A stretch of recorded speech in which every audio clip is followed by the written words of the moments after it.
The spate of random bombings that began 3 months ago after the execution of accused Sunnyview bomber Louis Sweeney continues unabated, the death toll rising to 61.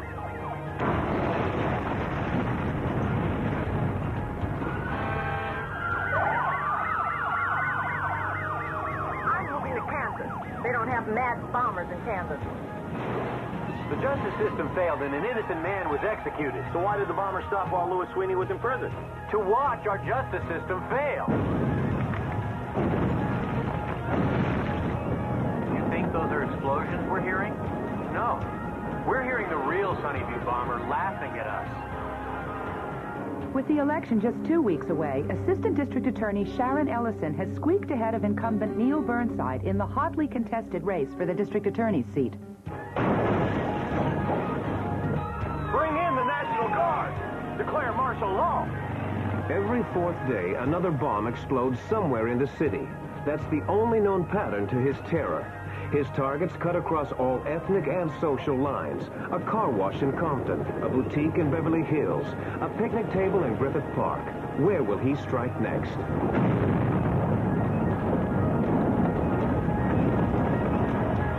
There's no bomber, okay? It's actually an operation by the United Nations shadow government to foment anarchy and undermine our country. The blame for this bloodshed rests solely on the shoulders of Mark Sloan, the disgraced doctor and former police consultant who railroaded my father into prison, and ultimately to his death by lethal injection. It was his unforgivable arrogance, combined with the naked political ambition of prosecutor Neil Burnside, that left the real bomber free to carry on his reign of terror. I lost my father, but this city has lost so much more. None of us can rest until the bomber and Mark Sloan pay for their heinous crimes.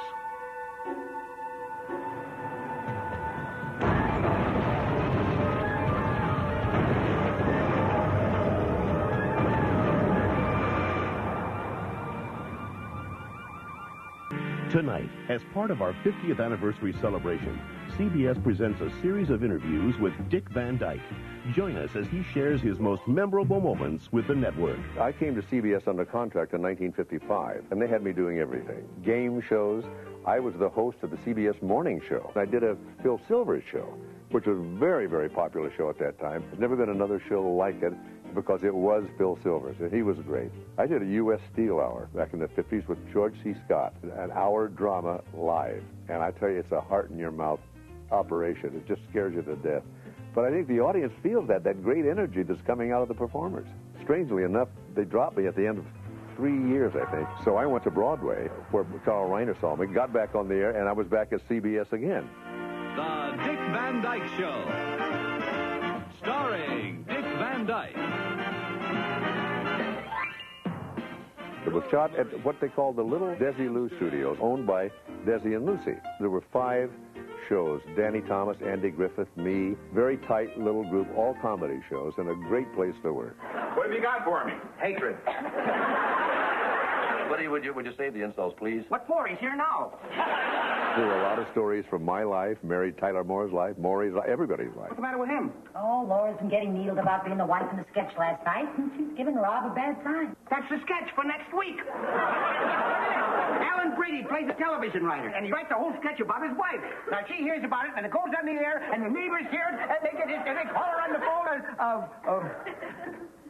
or... CBS, where I've been most of the last 50 years, is home to me. I've always thought of it as home, and I'm a kind of a company man. I have a loyalty to the network. Stay tuned for more of Dick Van Dyke and the Gang later in the hour. And don't miss CBS The First 50 Years this Wednesday.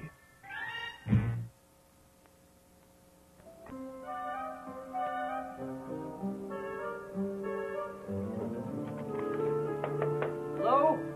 Anybody home? Yeah, just in here. Hey, I was on my way to the hospital, and I thought maybe you could use a little sugar fix. Oh, thanks. I could use it. Another bombing last night. Yeah, I heard. Department store downtown. Night watchman was killed. Well, maybe I could talk to Jan Yanahiro. She can sneak me a look at those autopsy reports. No. You're lucky to have a job, and I don't want you risking hers, Jess. She's a friend of mine. We're not going to get caught. Amanda lost her job. She's in Virginia. Steve is out of work. You're on disciplinary probation. I do not want Jan on my conscience, too. You're not going to catch this guy on what you get from the media. Well, this doesn't matter anyway, you know. The key to this nightmare is the original Sunnyview bombing. I've got to solve that one first. You caught Louis Sweeney.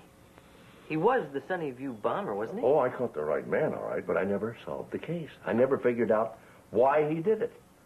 Once I do that, I can catch this one. Well, if it's Carter Sweeney, he's doing it to avenge his father. Well, either that or, you know, just picking up where he left off 6 years ago.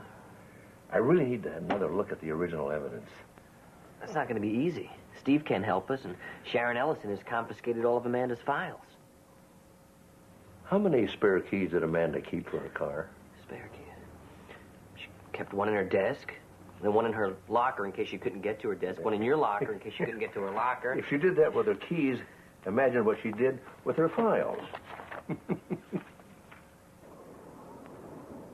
hot, too. See, we position our snipers here and here. That way we can stop the bad guy soldiers from using the brush for cover. Meanwhile, we're pretty impenetrable. What? Yeah, see?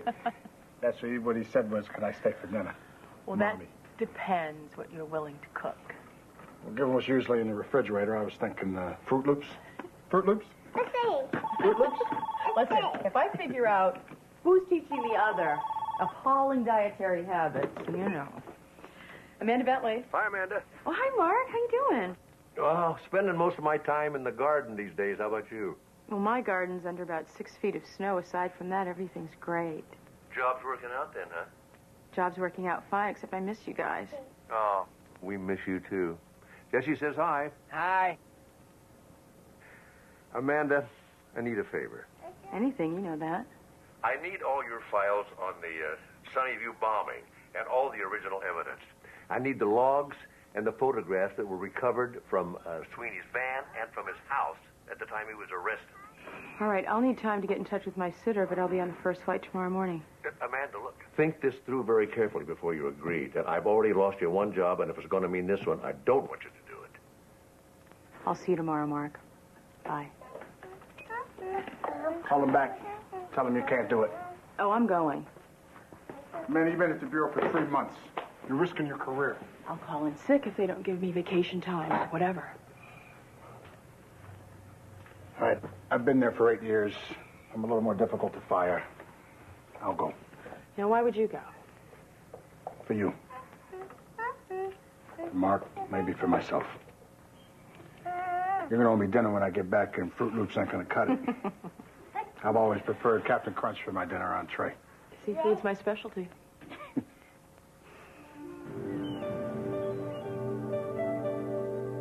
I can't believe Amanda kept copies of all these files. Amanda still has her high school notebooks.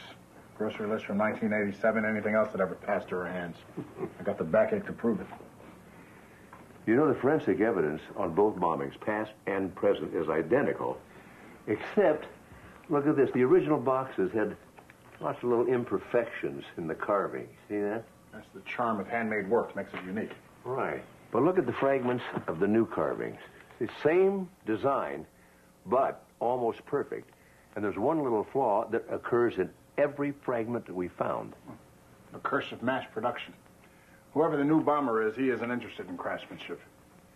Louis Sweeney carved his boxes by hand. Now, our new guy here is using power tools, and he's got either a router or a bit that's got a little nick in it.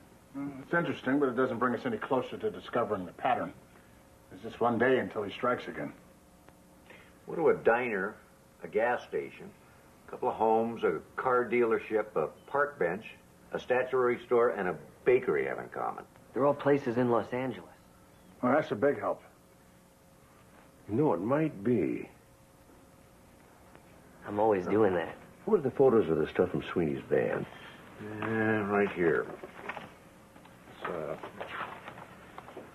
Gum wrappers, map book, Doobie Brothers tapes, sunglasses, an auto card, dynamite, blasting caps, timers, and 1,000 flathead brass screws. Stuff everybody has in their back seat.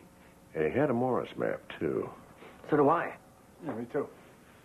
But I'll bet you the two you have in this one are a lot later copyright. The one Sweeney had was a much earlier edition.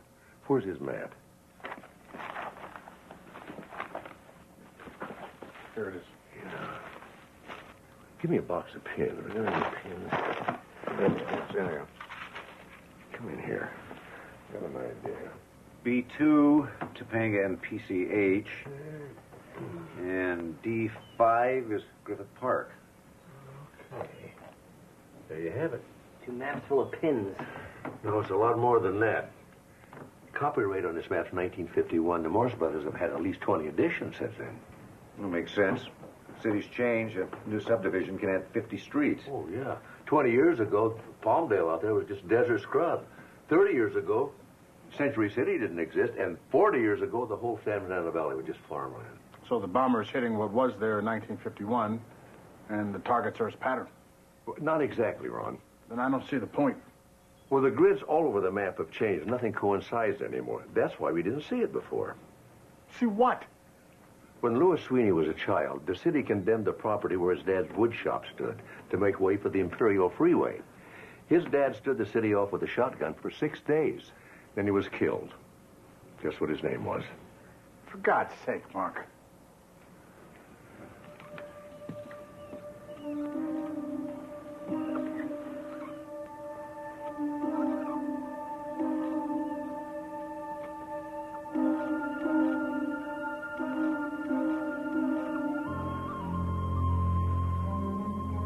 Reagan Sweeney.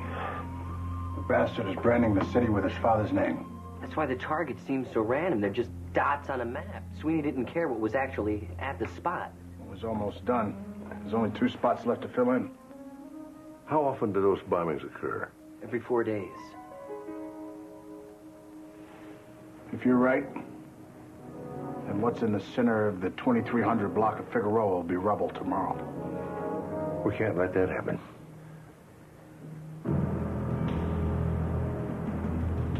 Sunny View bomber was exacting his revenge against the city that murdered his father. The pattern was right in front of us. Connect the dots. It spells Reagan Sweeney. Connecting the dots. Why didn't I think of that? Seems so simple. It's obvious, huh? Did you make that discovery yourself? I had some help. Oh, what'd you do? You tapped into those brilliant minds at the Quantico think tank? Or, I know, you stared at the map until your eyes became blurry and it appeared through your tears, this image. Or you saw it in a bowl of alphabet soup. Mark Sloan figured it out. Mm-hmm. And I thought you were a smart man. Maybe you're just trying to destroy your career and mine. No, I'm trying to solve the case. Well, fine. Why don't you bring in psychics? Why don't you study tarot cards? Why don't you look through old Star Trek episodes for clues? Anything you want. I don't care. Just stay the hell away from Mark Sloan. He knows the case better than anyone else. We have been burned so much by his wild theories and his idiotic deductions. Sloan's theory makes sense to me. I see the pattern. And you will, too, if you open up your eyes. Well, my eyes are open. My eyes are open. You know what I see? Here, I'll show you what I see. Look at this.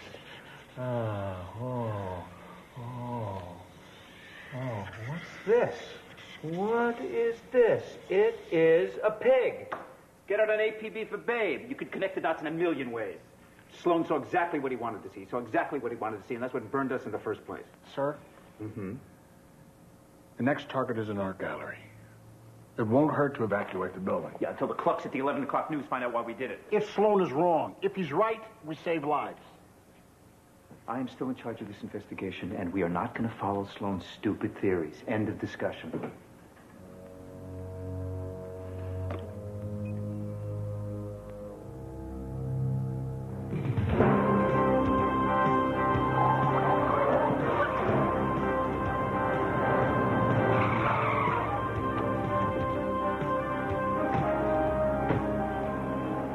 So where are all the police?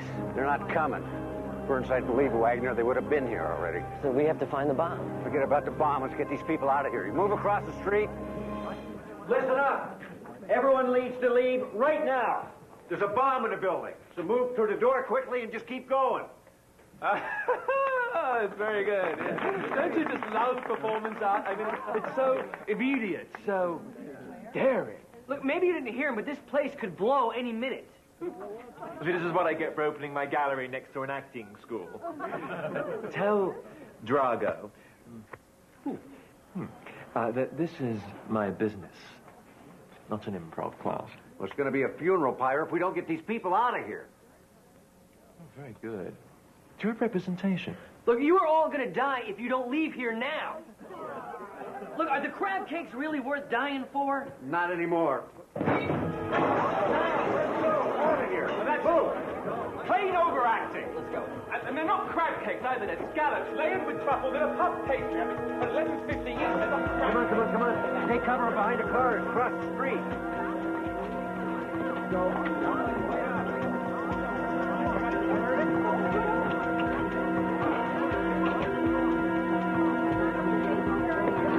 Do you have any idea what you're doing?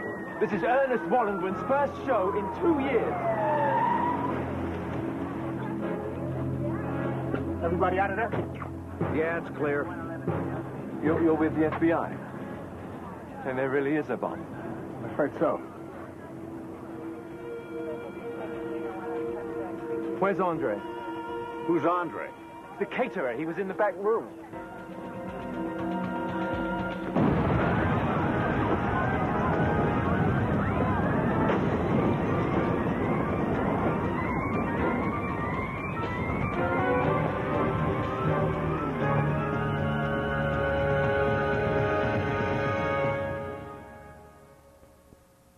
Now, Dick Van Dyke reveals why he thinks his comedy show remains a television classic. The main reason was Carl Reiner himself. He created the show. Mel, do I speak a foreign language? No. Shut up, Mel. Yes, sir. As far as I'm concerned, he was a comedy genius. So you want a raise, right? Well, you just say how much, and I'll say no, sir. He said, I don't care how crazy you get as long as it could possibly happen to a human being. When my folks walk through that door and take a look at you, you're going to knock them out. Carl said it became very easy to write for us. We became an improvisational group. We'd nearly read each other's minds. Is that the comedy spot? No, Bubblehead, this is a comedy spot. Rob? Buddy. Sally? Mel? Rob? Sally? Buddy? Go ahead, Curly, it's your turn. Say Rob. Rob? We had such a good time. I think that kind of atmosphere comes across the television screen. More from Dick Van Dyke later in the hour. And don't miss your favorite stars when we celebrate CBS the first 50 years this Wednesday.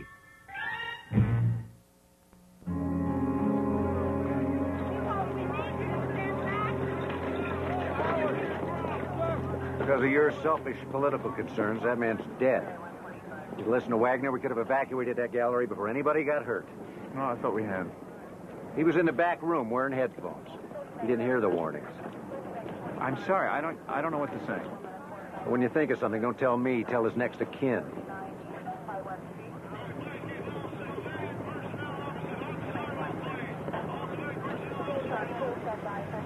Where's Dr. Sloan? I have some questions for him. Well, we haven't got time. We'll fill you in when we catch Carter Sweeney. My father knows what his next target's going to be. I'm sure he does. I'm surprised he's not here.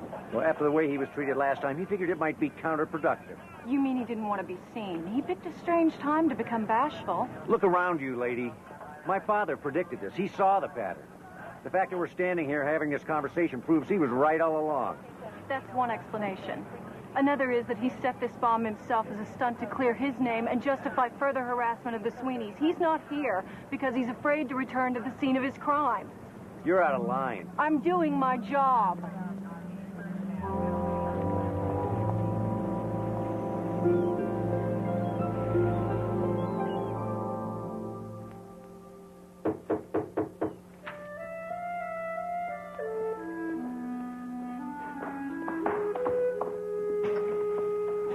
Well, Miss Ellison, right in. Gentlemen? Sir? Interesting decor, Doctor. You seem to be a fan of the serial bomber. I'm trying to stop them, and if you'd listened to Wagner, we could have. If I'm not mistaken, your living room knickknacks look a lot like official documents and evidence in an active police investigation. I'm working with the FBI, Miss Ellison. You're obstructing justice. I'm confiscating all of this. You have a warrant? I don't need one. Do you see this seal, Doctor? It means it belongs to me. By having this evidence in your possession, you have seriously compromised an ongoing investigation. But that was your intention all along, wasn't it? If I hadn't had this evidence, I would never been able to figure out the bomber's pattern. Now we can catch him, now that I know. We certainly can. You're coming downtown with me. Am I under arrest? If that's what it takes to get you into an interrogation room to answer my questions. Oh, I don't think that'll be necessary. I can come down and answer any questions you might have. The serial bomber struck again yesterday. Or so Mark Sloan would like us to believe. Sloan was questioned for several hours and released, but we have to hope he won't be free for long. If what the police believe is true, it shows just how far Sloan will go to be right. Even if it costs lives. Just as it cost my father his. But friends, I know you're not being fooled. The latest polls show that Sloan's crony, D.A. Neil Burnside, is being trounced by Sharon Ellison. Maybe there's some justice out there after all. We're going to get Carter Sweeney. He has to make a mistake soon. Why should he? You made enough mistakes for two. I'm not going to let him beat me. No, you're going to destroy yourself before you give him the pleasure. My father's exhausted. Take it easy. Oh, like you do? Go along with anything he says, no matter how insane? Watch your mouth, Wagner. You know, maybe if Mark had listened to that advice, Jesse wouldn't be cleaning bedpans and your career wouldn't be ruined. That's enough. What's the matter with you? Your father! I let him drag me into this ridiculous obsession with Carter Sweeney until I can't see past it either. Carter Sweeney is the bomber. What is that, like a mantra with you? Based on what? On your dislike of the man? On the fact that he treated you badly? I figured out the pattern. Yes, you did. But you let your hatred of Carter Sweeney blind you to the facts. What facts? Who's benefiting from these bombings? Carter Sweeney. He's trying to clear his father's name. Then, Mark, why didn't he do it when he could have saved his father's life? Ask yourself, who stands to gain from raising doubt about Louis Sweeney's guilt? Who gains by making you seem like a madman and making Burnside seem like a fool for listening to you? Who wins by destroying Burnside and bringing an end to the bombings? Who alone stands to benefit from the terror, the hysteria, the instability? Sharon Ellison. When Louis Sweeney was executed, Burnside's approval rating was almost 100%. Now what is it, 20? 13. And dropping. She was on Sweeney's show dozens of times. He could have told her about his father's pattern. Sounds like a woman with a motive and a plan to me. Can it be? She was using Sweeney and me the whole time. I know one way to find out. If this doesn't pan out, it's not going to be much help to my father. Even if I'm completely wrong about Sharon Ellison, this is helping your father. I'm sure he'll be thrilled to find out where the next district attorney does her hair and gets her laundry done. If he gets his mind off of Carter Sweeney for even half a day, maybe it'll give him time to get a little perspective. And if Ellison isn't a bomber, this is just a mental hygiene exercise for him. Hey, we might get lucky.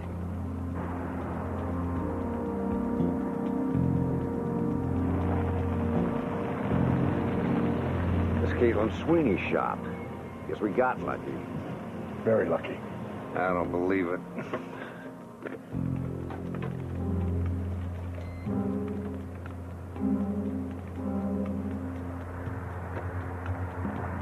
Detective Sloan was here a few weeks back. Was he ever alone in your shop? Why would he be? Caitlin, I have reason to believe that someone planted the bomb specifically to frame your brother. In the bomb fragments, we found pieces of African walnut, just like the kind you use here. I couldn't stand the sight of him. So I walked away, and I left him alone in my workshop. It would have been so easy for Steve Sloan to steal a piece of my wood. Thank you. Anytime.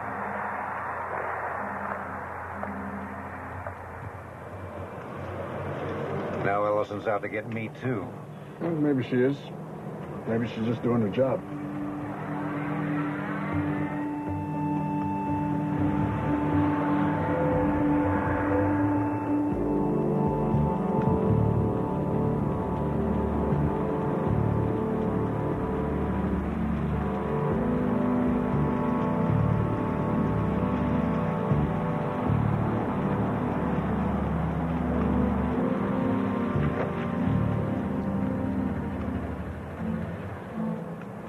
We should go straight to Burnside. And tell him what? that his campaign rival is conspiring with Caitlin Sweeney. I didn't hear anything like that. She practically told Caitlin what to say. An aggressive interviewing style is hardly proof of corruption. No, but that is. Carter Sweeney is not a criminal. She could be here on legitimate business.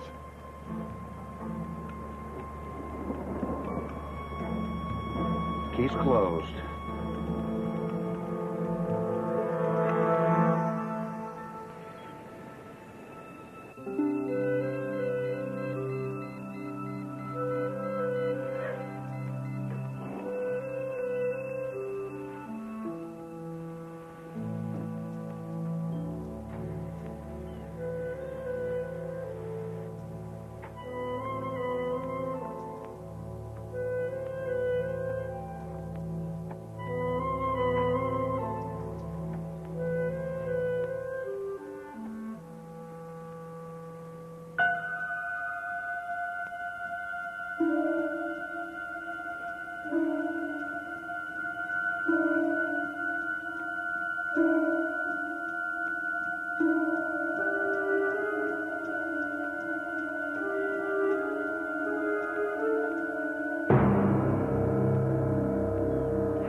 Now, Dick Van Dyke remembers the sight gags from his classic comedy show. A lot of kids watch the show, and what they love is the physicality, the visual comedy. I'm told that people used to lay bets on whether or not I would go over the sofa. They gave me a lot of leeway to come up with comedy bits. Do you mind if I smoke? Perfectly all right. Oh, thank you. I used them all.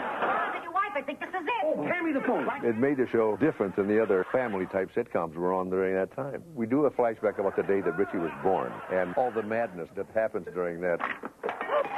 It's time.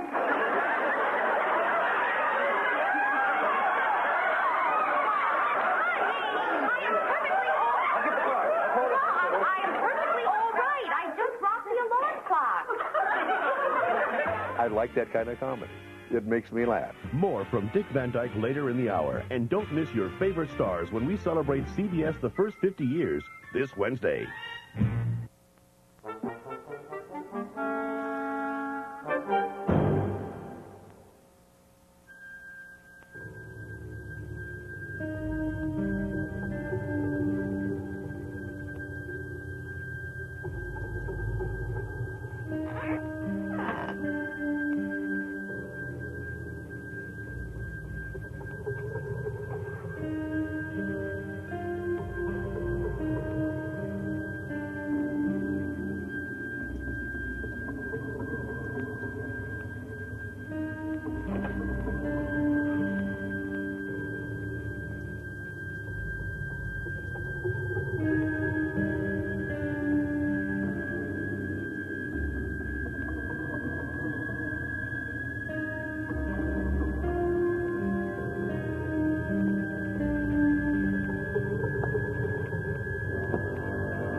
How did he get a bomb in here?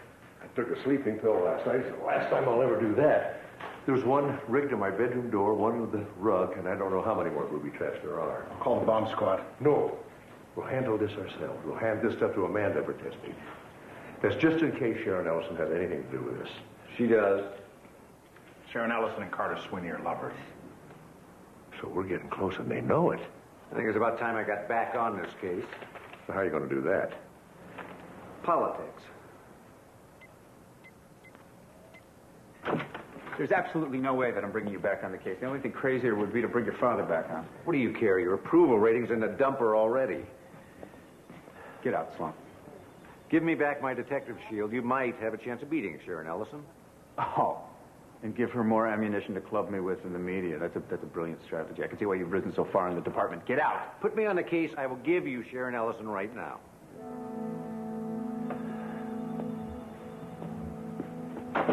You have something on Ellison?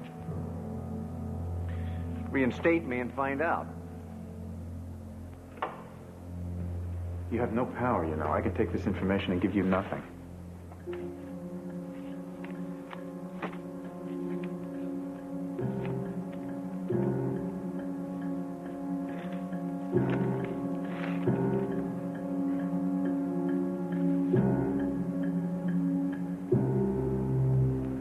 Pick up your badge on the way out.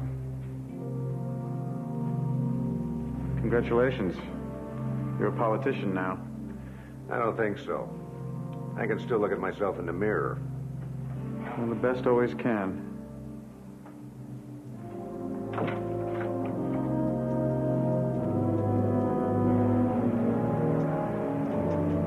This is the next target. It's an empty warehouse in Chatsworth. We don't have to worry about evacuating a lot of people. Starting today, we've got it under 24-hour surveillance. Though, for all we know, the bombs could have been planted weeks ago. And we don't know if it's using timers or remote control. At least we know where the circuit boards are coming from now. Amanda? What a sight for sore eyes. I'll fill you in later. You're supposed to stay back east. I'm also not supposed to be working on this case, but I don't do very well with restrictions. Hey, guys, I'm not going to sit this case out, especially when people I care about are right at the center of it. We appreciate it, Amanda. So what do you got? I traced the circuit board to a manufacturer in Taiwan. Now, this manufacturer is the exclusive supplier to Techno City. It's a chain of Southern California electronic stores. Anyway, this particular board is part of a lot number delivered in the last 6 weeks. I'll dispatch agents to canvass the stores right away. Well, you already have. Yeah, you dispatched them this morning. Well, I have a lot of initiative. Yeah, we'll have to talk about that. Later. Right now, we got a warehouse to watch.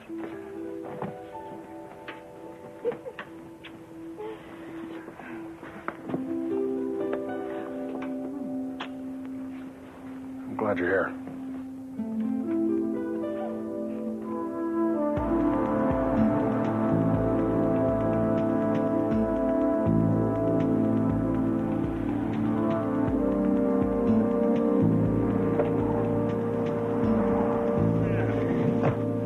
About time.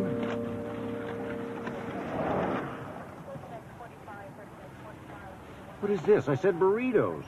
It's a spring roll. Chinese burrito, huh? It was closer. So what took you so long? I was getting briefed. Amanda's lead panned out. Sharon Ellison paid cash for a dozen boards at a South Pasadena Techno City 3 weeks ago. She paid cash. How do you know it was Ellison? The clerk ID'd her picture. And her transactions on security camera footage. She argued she was getting her home computer fixed. There must be 1,000 people in this city that bought boards with the same lot numbers.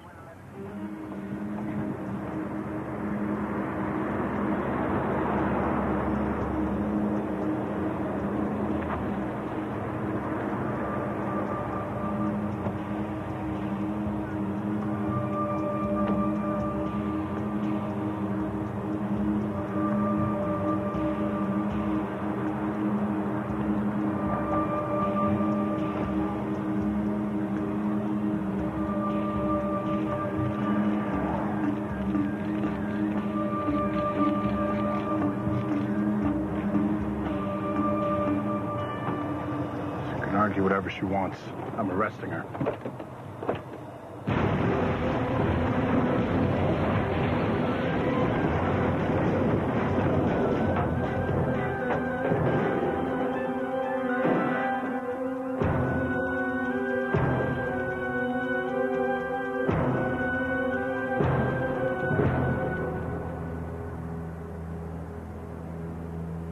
If I hadn't seen the photographs that you've been given, I wouldn't have believed it myself. But, in fact, Sharon Ellison, who was a trusted colleague and a valued advisor, and dare I say it, she was a friend, is in fact this serial bomber that's held our city in a grip of terror for so long. Do you know the motive? Do you know the motive? Motive? Well, we all know that Miss Ellison was very ambitious, which I think you've all seen in the past couple of months.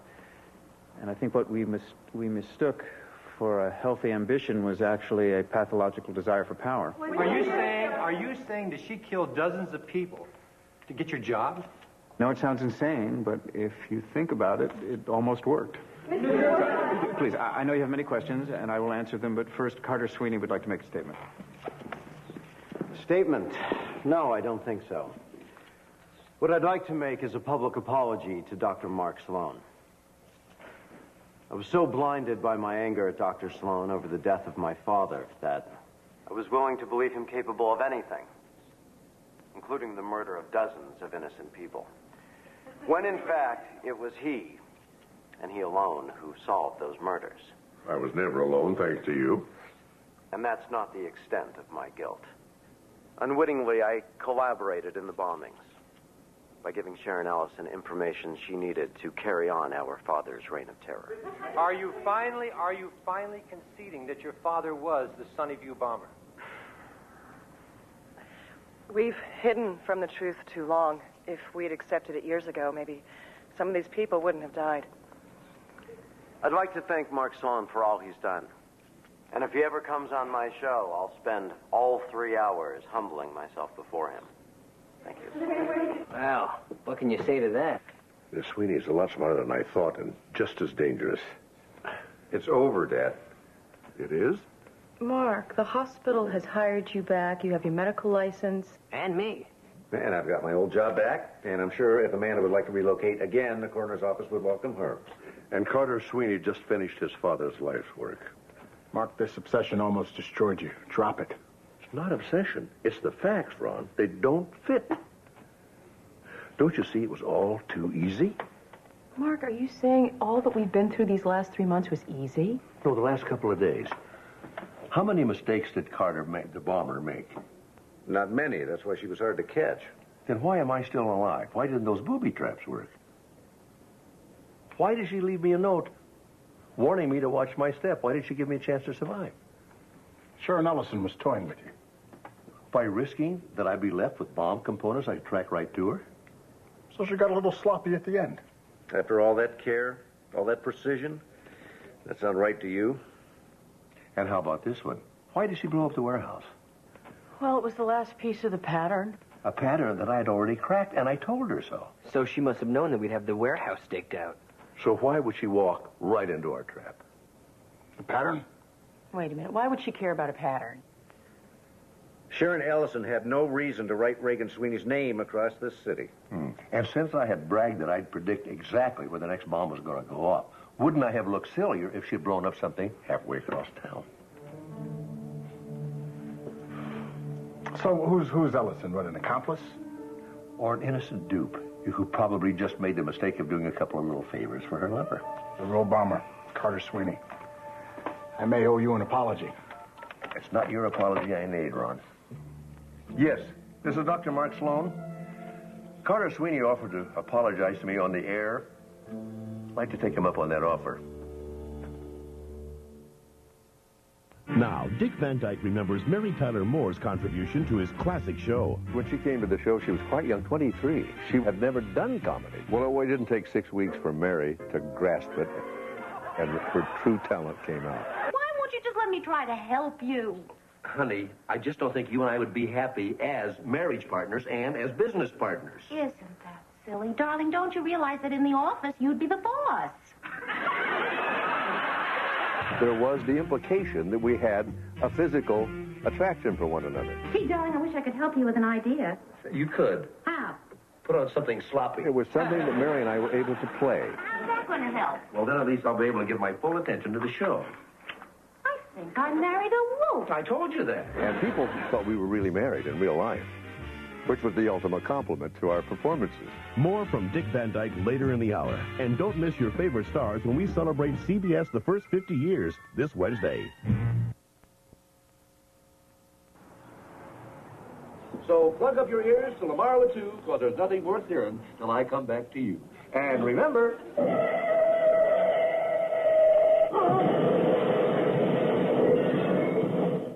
They're playing our song.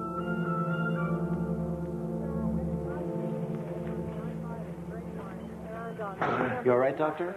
Oh, I think maybe it's a little early in the morning for me. Oh, a cup of coffee ought to wake you up. Come on in. Okay. Advised to exercise caution. Traffic is flowing nicely on the Hollywood Freeway. 10 seconds, Carter. We're on in 10 seconds. I know we have a lot to say to one another, but I want to save it for the air. Fine with me. Backed up northbound on the 405 through the Sepulveda Pass, and it is a real mess at the 101 interchange. Please exercise caution. I'm Kate Kloss in the KCDM Traffic Center. Now back to the Carter Sweeney Show. Welcome, friends. What is a hero? Someone willing to sacrifice himself for the good of another. Yet there is another, rarer expression of heroism. Someone willing to sacrifice himself for what he believes, against any and all obstacles. I know such a hero. His name is Mark Sloan, and he's here with me today. I doubt very much I can live up to that flattering introduction, but thank you anyway. I'm the one who should thank you. Thank you for never giving up. Thank you for the strength of your convictions. Thank you for enduring my harassment these many months.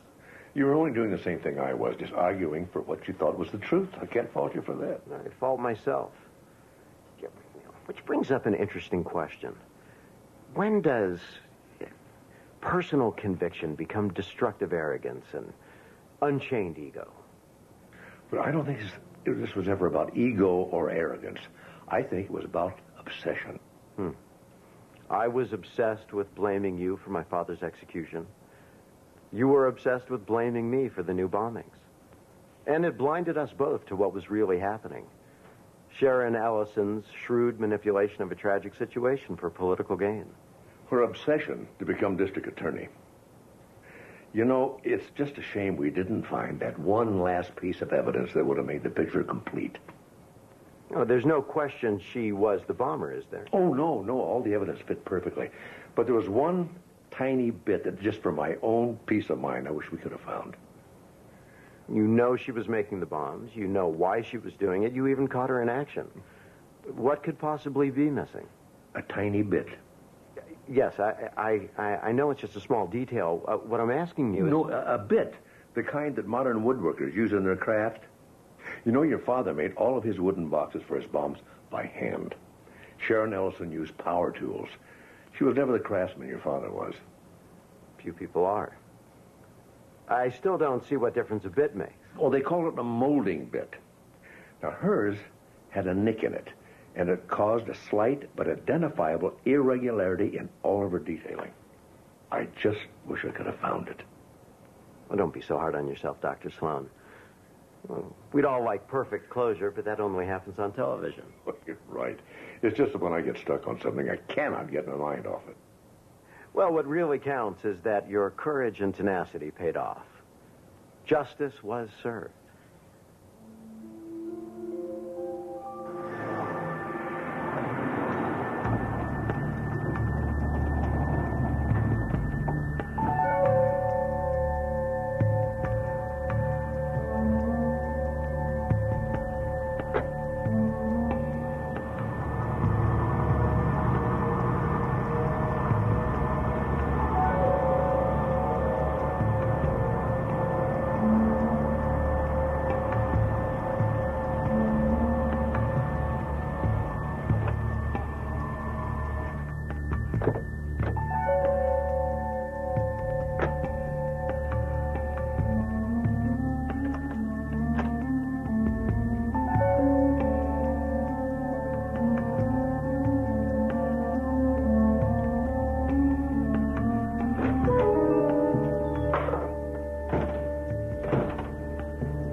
Hold it right there, Sweeney. Thank you for finding that molding bit for us, Carter. We'd have never found it without you. Think of all the overtime pay I've lost. You know, you could probably have carried this off if you'd just used your father's original tools. Oh, I never had the patience for that kind of work. Why didn't you resume the bombing before your father was executed? Oh, he made me promise him not to. You know, I'm the last of the men in our Sweeney clan. He didn't want to risk our family name dying with me in prison. I honored that promise until he was dead. And then you continued your father's vengeance against the city. My family's vengeance. My grandfather was a hero. So was my father. Your grandfather at least stood for his family and his home. You and your father were nothing but terrorists.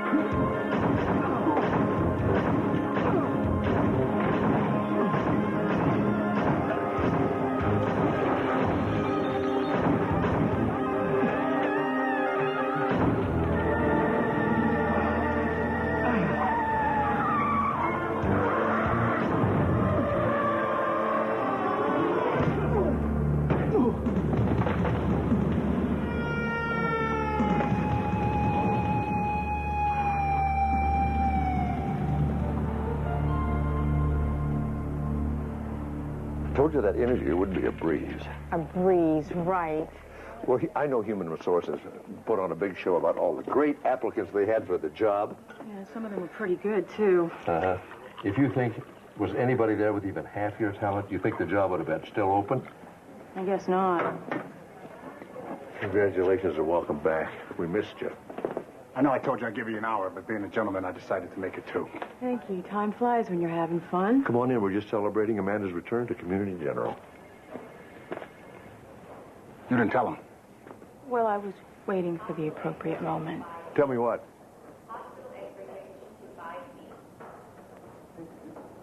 You're not coming back, are you? Mark, I found a spot in Virginia, and I really believe that's where I belong. She's been trying to tell you for days. The work's really rewarding. My house is gorgeous, and CJ's made a whole lot of new friends at the preschool. I don't want to uproot him twice in 1 year, and it's just really hard leaving you all again. I guess I didn't make it any easier, did I? I'd be hurt if you did. Hey, guys. Good news. Still no gangrene. I guess Community General was right giving Jesse his job back. He's just sucking up so he can get into my new betting system. But I never got the old one.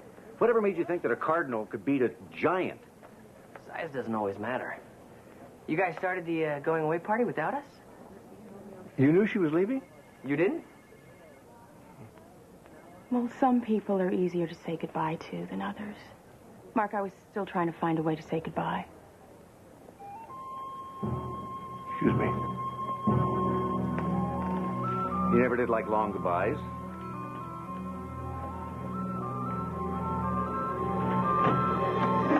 Everybody out of the hospital right now. Clear the hospital. Everybody out.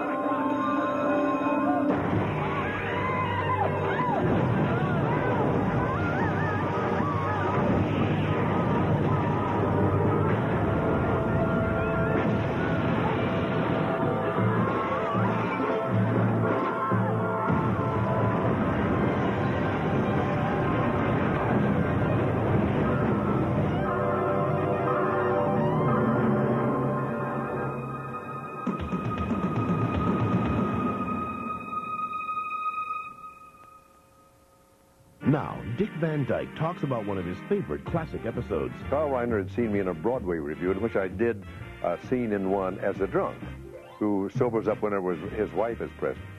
But in television, particularly in the 60s, I couldn't be publicly drunk. That was just out of the question. Now, when I snap my fingers, when you hear one bell ring, you'll become roaring drunk. Only another bell ring will sober you up. Until we came up with the idea of a hypnotist who gives me a post-hypnotic suggestion.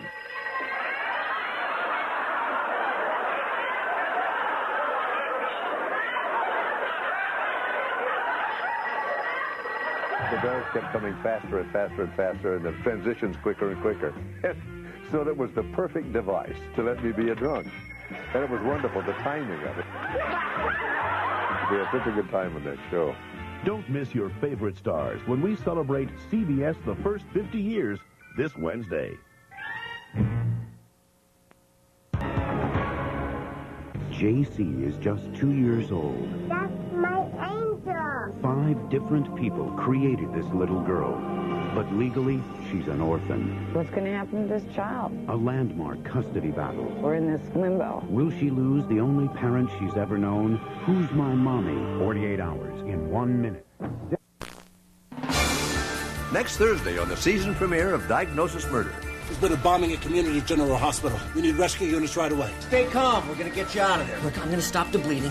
I'm going to amputate his leg, and then I'm going to get us out of here. Jesse, that cable could snap any second. The longer we wait, the less chance anybody's still alive up there has. It's harder to breathe. The person I care about most in the world is up there. You're filling your chest cavity with air. Your other lung going to collapse. Jesse and Susan are alive. I don't know what happened to Mark. Yeah, let's go find out.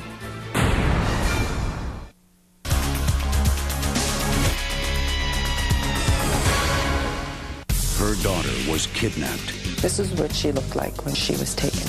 She's been desperately searching for her for 10 years. You really won't ever give up? Never. I'm Jamie's mother. Now she's turned to this ex-commando.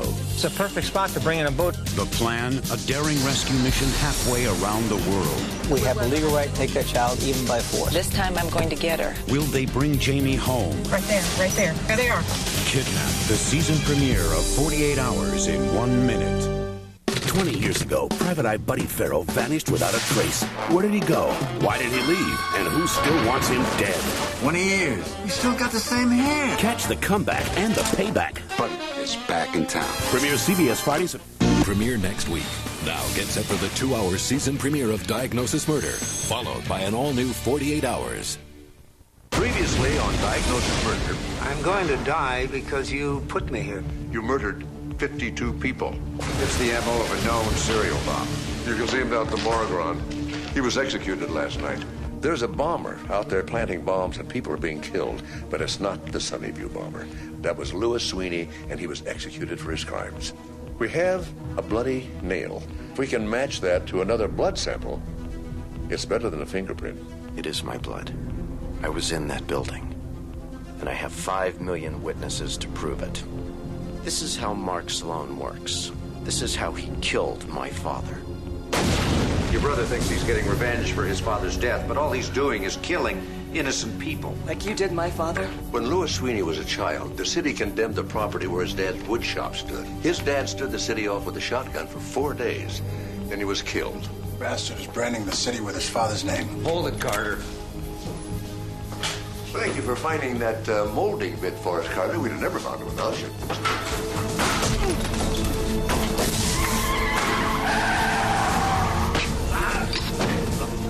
Caitlin. Everybody out of the hospital right now. Clear the hospital. Everybody out.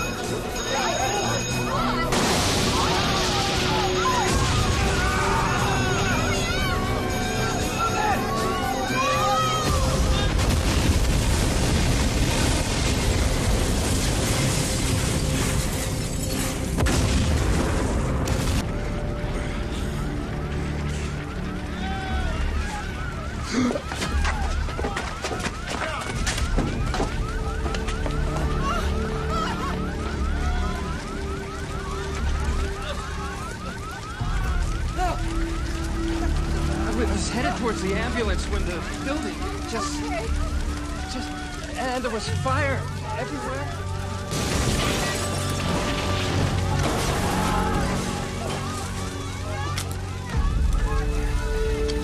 This is FBI Special Agent Ron Wagner.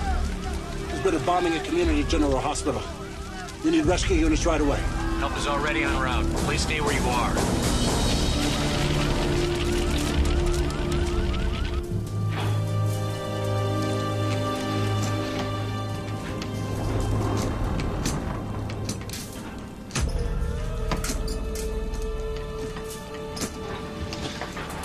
Oh. It's not yours, Jess. You're not bleeding. What are you doing? Trying to get these hinges out. The door frame's bent. Jeez, what happened? Where's your dad? Not in here. Oh. A chunk of concrete came down on Mr. Campbell. I don't think he'll be complaining about the hospital food anymore. Jess, you want to give me a hand with these hinges or what? Steve, how long has this been bleeding? Tore it open trying to get the concrete off of Campbell. I thought I told you to take it easy with those stitches. You told me not to play any volleyball. All right, next time I'll be more specific. Next time I'll get a real doctor to stitch me up. Real doctor? The call button is right over the bed. Why don't you buzz it and see who comes? Jess. Look, I tell you, this would be a lot easier if you'd let me help. There's a thought that never occurred to me. Look, I just got off of disciplinary probation, and I don't think that the hospital administrators are going to be too pleased with me when they find out that my only patient bled to death. For all you know, all the administrators are dead. You're obviously in shock. Because the rational thing to do is to let me bandage that arm, and then we'll worry about this door. Jesse, my dad's out there. Yeah, and if he were in here, he'd say the same thing that I'm saying. Well, with him, you'd probably listen. Like, I make you a deal. You sit down on that bed quietly. I'll open this door, and then we'll bandage that wound. Then, we'll go find your dad.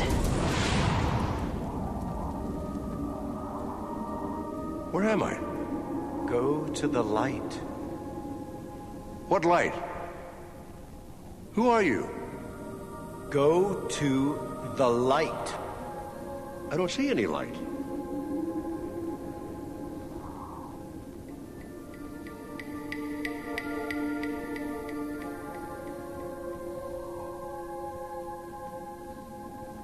What is this place? Come on, Dr. Sloan. You mean you really don't know? You're live on KCDM with Carter Sweeney. Today, our topic is mass murderers, and we have with us one of the best, Dr. Mark Sloan. I'm not a murderer. How many people died when Community General blew up? Your sister planted those bombs. It's always someone else, isn't it, Doctor? I see it's going to be a wild hour, but before we listen to Dr. Sloan's rationalizations, let's go to our first caller. Mark, can you hear me? Mark. Amanda? Mark. Mark.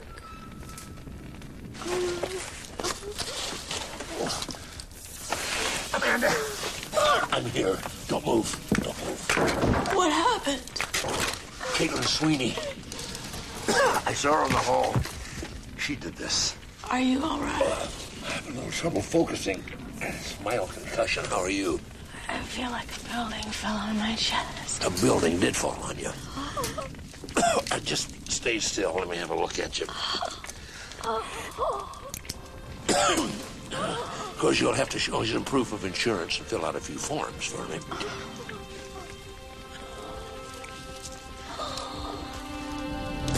I almost got it. Good. Come on. Come on. Well, I loosened it up for you.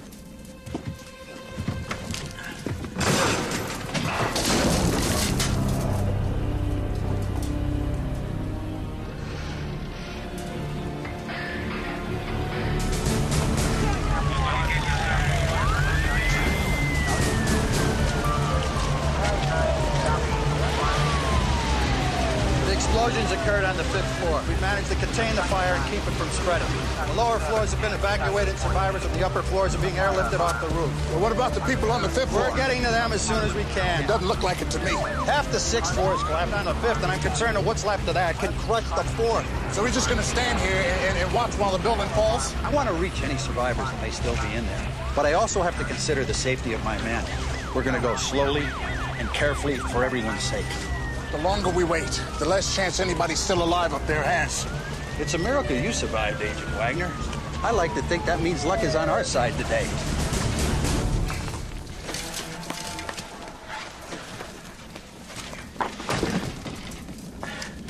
You know, most people would start at the top and work their way down. Not if they had my mother. They always put the rotten fruit on the top. This way, you buy it first. That's what she'd always say. Yeah. This isn't a market. Well, it's the same principle. By the time I was 10, I could remove the entire bottom row of oranges without dropping one. Does the principle change if the oranges are the only thing keeping an entire floor of the hospital from crashing down on you? Just the stress level. We're almost there. Mrs. Travis would be proud. Mrs. Travis was never proud. That's why I became a doctor. What, to impress your mother? After 4 years of college, 4 years of medical school, my graduation, she says to me, why couldn't you just open up a nice little flower shop like your cousin Morty? And you met Morty. Yeah. So, what did you want to do with your life? Jeff!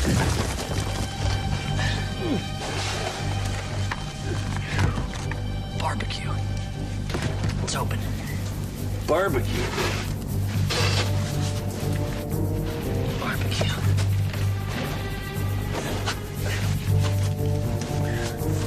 Yeah. Just a little place, you know? Sawdust on the floor. All the dry roasted peanuts you could eat. Yeah, peanuts. And a dozen big screen TVs. Different game on every one. Something to do when I retire, maybe. Run a place that'll be a second home for my friends. Well, why shouldn't we go after our dreams now, huh? I mean, I say if we get out of this thing, we promise not to put off what we really want. Deal. Right.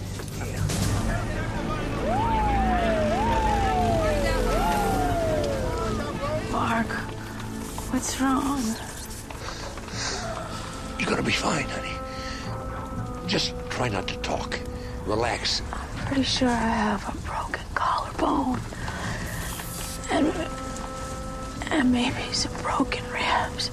You have to tell me the rest. Mark, we've known each other a long time. We've never lied to each other. And now it would be a lousy time to start. You do have a broken rib. And Punctured the lung. that's the pressure in my chest. Every time you breathe, you're filling your chest cavity with air. If that trapped air is not released soon, your other lung going to collapse. I could die in seconds. Help will be here long before that happens. How can you be so sure? I'm not going to let you die, Amanda. I promise you that. Let's go, come on, move it. Let's go, come on. Come on, guys, we're out of here. Let's go. What's happening? We found an unexploded bomb in the rubble. No one goes in until it's defused. The bomb squad will handle it. Well, show it to me. You can't go in there. The bomb won't defuse itself. You're an FBI agent. You're not a member of the bomb squad. Not long ago, I deactivated a nuclear weapon. I think that qualifies me. And today, you were blasted through a fifth-floor window onto the hood of a BMW. You're in no shape to be playing with explosives. In fact, you're in no shape to be standing. But it's like you said, it's my lucky day. Oh, I'm the only reason you're not strapped to a gurney on your way out of here. That can change. The person I care about most in the world is up there. I will get her out. If there's one unexploded bomb, there could be others. You setting one off won't help her. Now go back behind the lines, or you're on the next ambulance to County Hospital. Trapped in the elevator.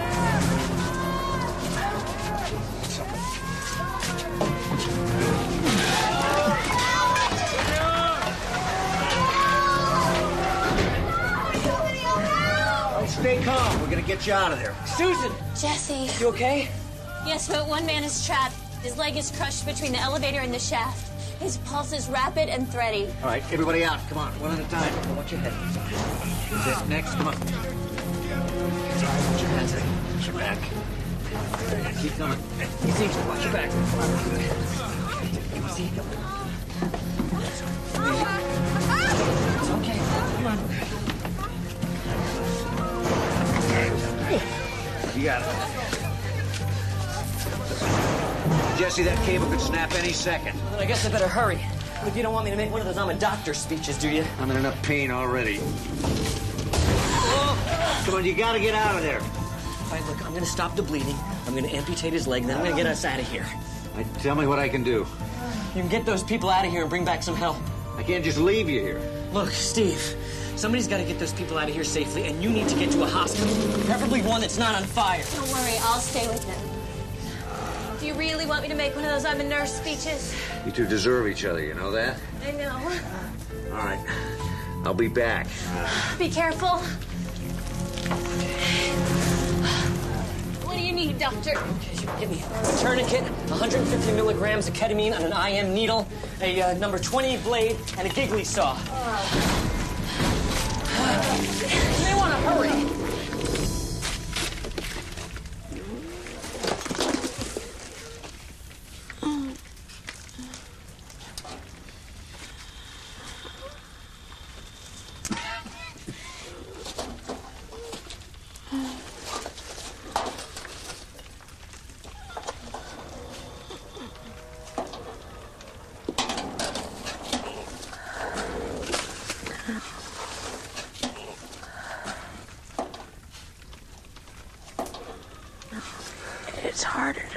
sleep. Help will be here soon. Take shallow breaths. Try to stay calm. That's hard to do, looking at you hold that piece of scrap metal. What's that? The scalpel. What are you going to use for a chest tube? A drinking straw? Oh, I wish we had one. So you're going to cut me open with that piece of metal? And you're going to shove that pipe into my chest? Only as a last resort. Oh, what time is it? I don't know. 8. Oh, my flight was at 7. And I promised CJ that the nanny would take him to meet me at the airport. You get there just a little late. Okay. I'm gonna go to sleep.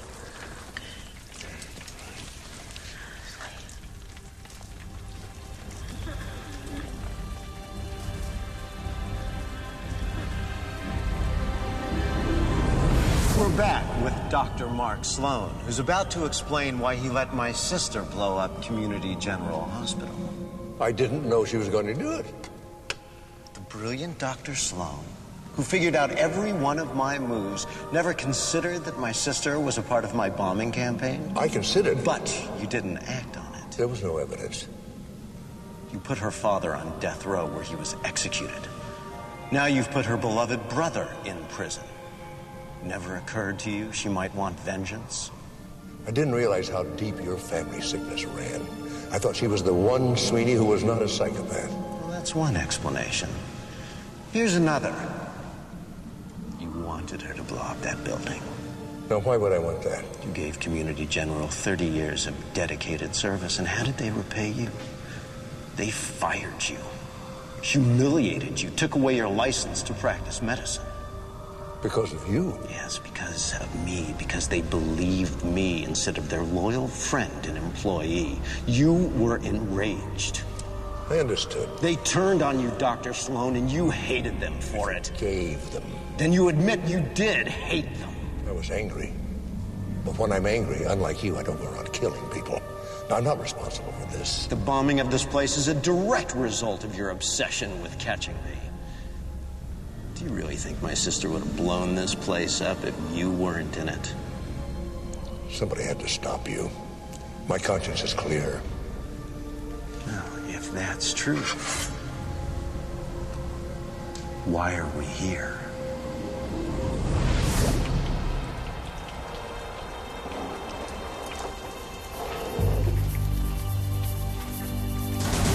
Come on, hurry! Let's go! Jesse, get out!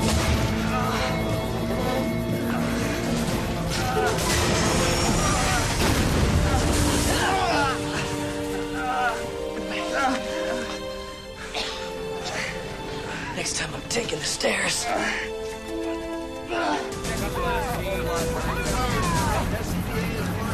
Steve! Where did I see any of these guys in the building? There's a bomb inside. They called off the rescue mission until it's defused. I'm putting it back on. I'm with you. We're in our final segment with Dr. Mark Sloan. In fact, I think it's safe to say that Dr. Sloan is in his final segment, too.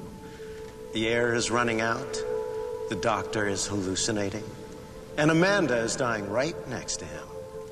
But we still have time for one last call. Caller, do you have a few last words for Dr. Sloan? Help me, Mark. Amanda? Who put this caller through? What are you saying? You know it's all lies. Damn crank calls. Can't we kill this line? You couldn't have known that going after Carter would end up this way. You should have. He's Mark Sloan, deductive genius. He's smarter than everyone else. Didn't you know that? No, I'm not. I'm a doctor. I look at a problem, I make a diagnosis, I try to treat it. That's all. Well, you heard it here first on KCDM. Mark Sloan isn't as smart as you, or dare I say it, me. I guess that's why so many people died today. You know, you're no different than a disease.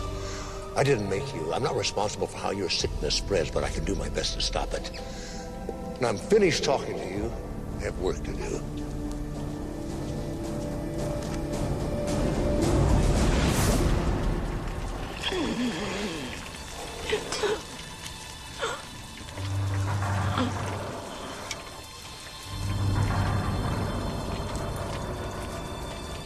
What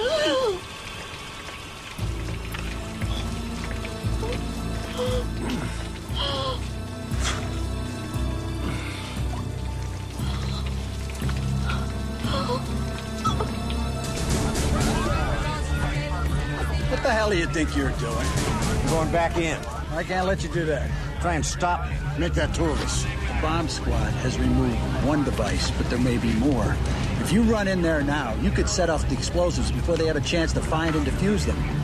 You're putting any possible survivors in there at risk. There are survivors. I made him a promise, and I'm going to keep it. And I'm his armed backup. You go with him. You're aiding and abetting a felony.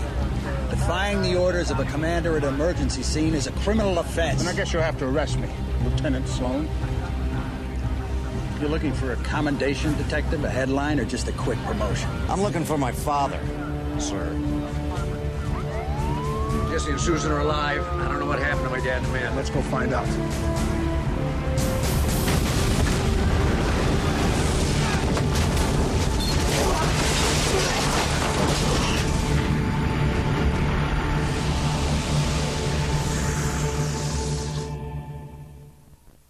Howard Stern, tonight on CBS.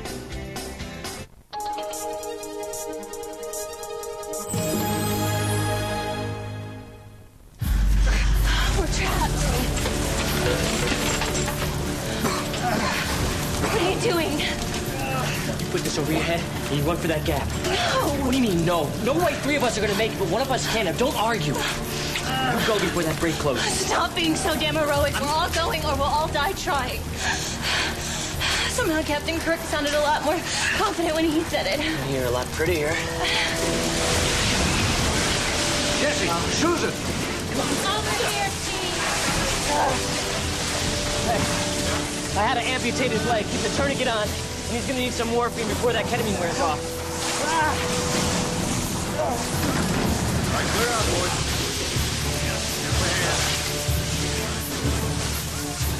Hey.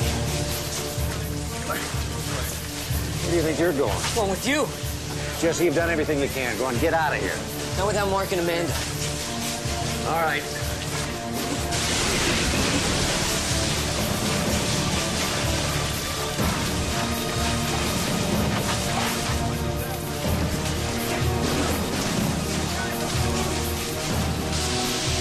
Be careful, watch your step.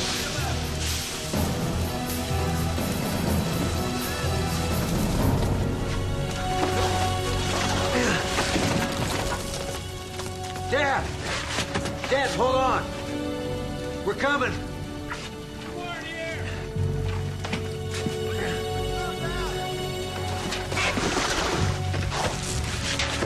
Dad! You all right? Help Amanda. You're alive. Get some help down here. You move? Yeah, I'm fine.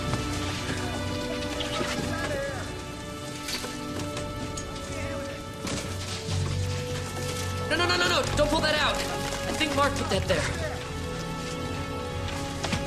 She's alive. She's breathing. Mark, you saved her life. We're gonna need the Stokes down here. All right. What happened, Dad? How'd you know the building was gonna blow? You mean you don't have her? Who? Caitlin Sweeney. I saw her. She did this. You know, we better pray that we find her corpse in here. Because if she's still alive, if she's still out there, this is only the beginning.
You. And, yeah, you. Bring me the money now! I like that a lot. You feel my heart racing. It's not all that I'd like to feel right now. But first, smile for the camera.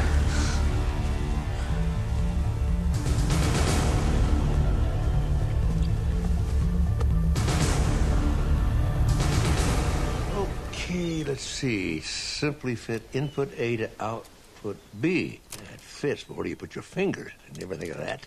Ow! Ooh. Darn!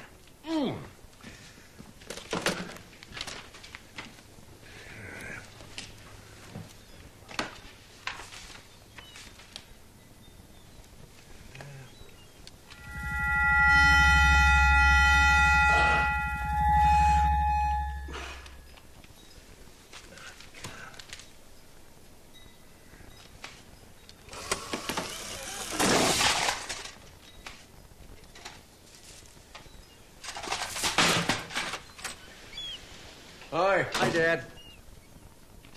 Aren't you getting tired of hanging around the house watching movies all day? Exhausted. Well, maybe you could give me a hand down at work. Yeah. You know, after 4 months of waiting for that hospital to reopen, my brain needs a little sharpening. Good. What do you got? All right. You can start with A to E. A to E? Well, I admit my records are not exactly in alphabetical order, but they will be. Actually, they have to be. By Tuesday. This is Tuesday. Which is why I'm so glad to have your help. And just think how sharp your mind will be tomorrow. Caitlin Sweeney's out of hiding in a big way. Where? Trinity Bank. 6 holdup this month. 8 people dead so far. Help yourself, Ron. Yeah. Soda? No thanks. We got nothing on her. No leads whatsoever. Frankly, we could use your help.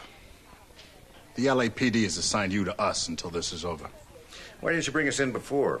Well, bank robbery is a federal offense, and frankly, my superiors felt that your judgment would be affected by a personal grudge. You tried to blow up your girlfriend. Well, I'm not so sure they know about my relationship with Amanda.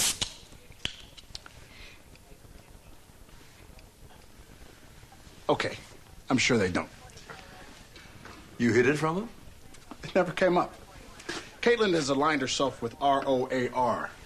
ROAR? Yeah, Revolutionary Order for Armed Rebellion. Sounds like a comic strip. They don't have much of a sense of humor. ROAR believes that the government is now controlled by a conspiracy of foreign powers.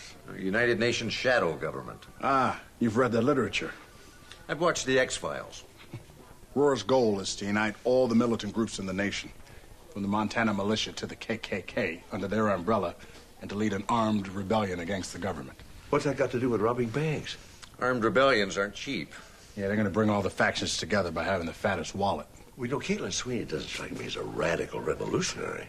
Maybe the appeal isn't philosophical. This is their leader, Aaron Ving. He's bounced around the Aryan Nation, the Branch Davidians, Texas Freedom Movement, any group that'll let him play with guns and grenades. And this makes him irresistible to women? Only women with a grudge against the government who like to blow things up. Well, you know, Caitlin just hated the city for killing her father, not the federal government. I don't see a big intellectual leap between the two. I gotta go. I was supposed to bring Amanda dinner 2 hours ago. How's she feeling? She's out of bed and cleaning up a perfectly clean house. Sounds like she's almost back to normal again. Yeah, thanks to her family and friends. I won't take her away from that again. She's not mad at me for that scar on her side, is she? I think it's kind of sexy. Well, let's not go there, Ron. I think you're sexy, too.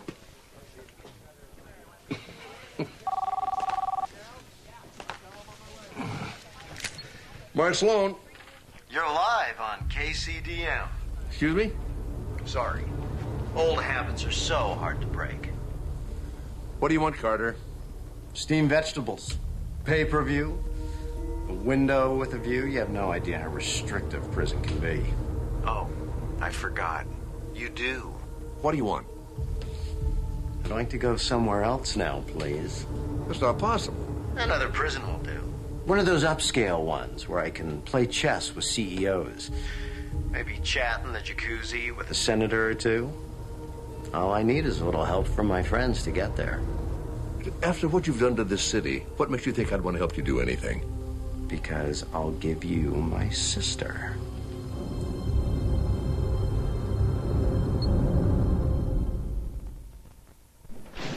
Ever since Silence of the Lambs, this is prison chic. Such a cliche. Do I really look like someone who could free himself with a paperclip and kill you with a rubber band? You look like someone who murdered 60 people. You're not being objective. No, I'm not. It's Caitlin you should be angry with. She's the one who did all this. She's the one who put me in here. I think she may be mentally ill. Runs in the family. We both loved our father, but it was Caitlin who carried that devotion too far. Save it for the jury, Carter. That doesn't work with me. Can you really live with all that death on your conscience? It's not on mine. And if more people die, and you know you could have done something to stop it, what about then? All I'm trying to do is help. We've been in contact. I can lead you to her. Do you expect me to believe you'd sell out your sister for better accommodations? I'm doing it for her. She needs help. Vengeance is only an excuse for her. She gets off on the bloodshed. And you don't. Guard. What about you? Most doctors try to distance themselves from death, but for you, it's a hobby. Why do you really spend every free moment wallowing in murder? Is it the violence that thrills you? Or is it the terror? See you at the trial. Next time, don't forget to bring the paper clips.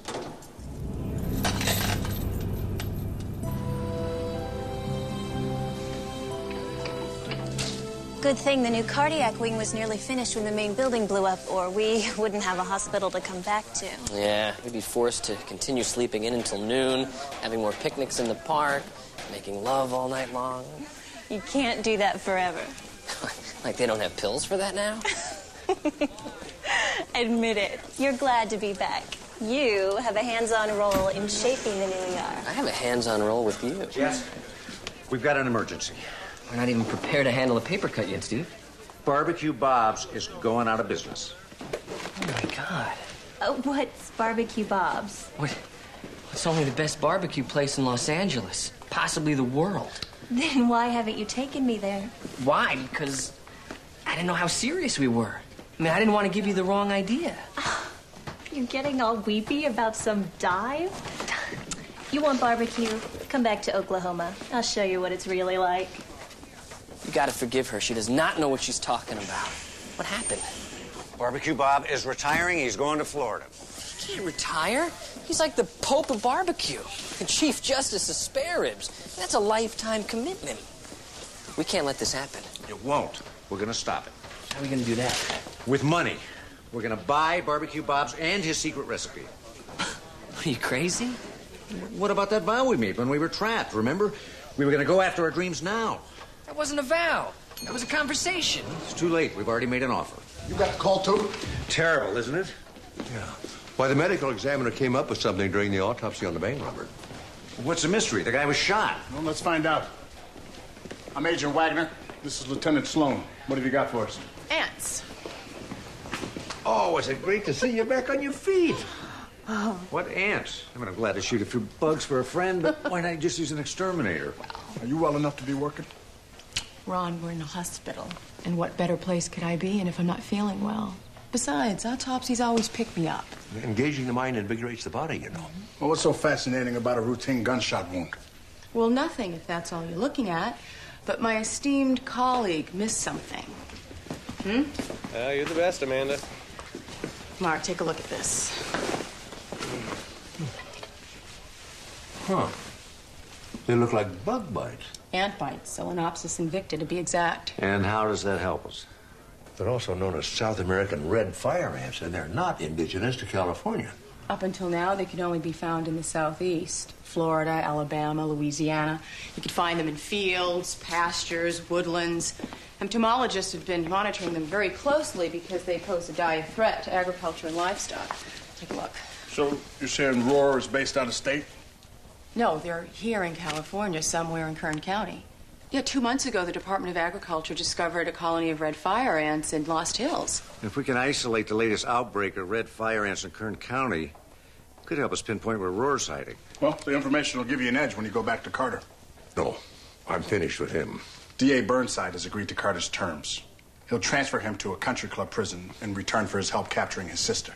Doesn't Burnside realize that Carter is just manipulating us again? Well, Burnside has no intention of honoring the deal.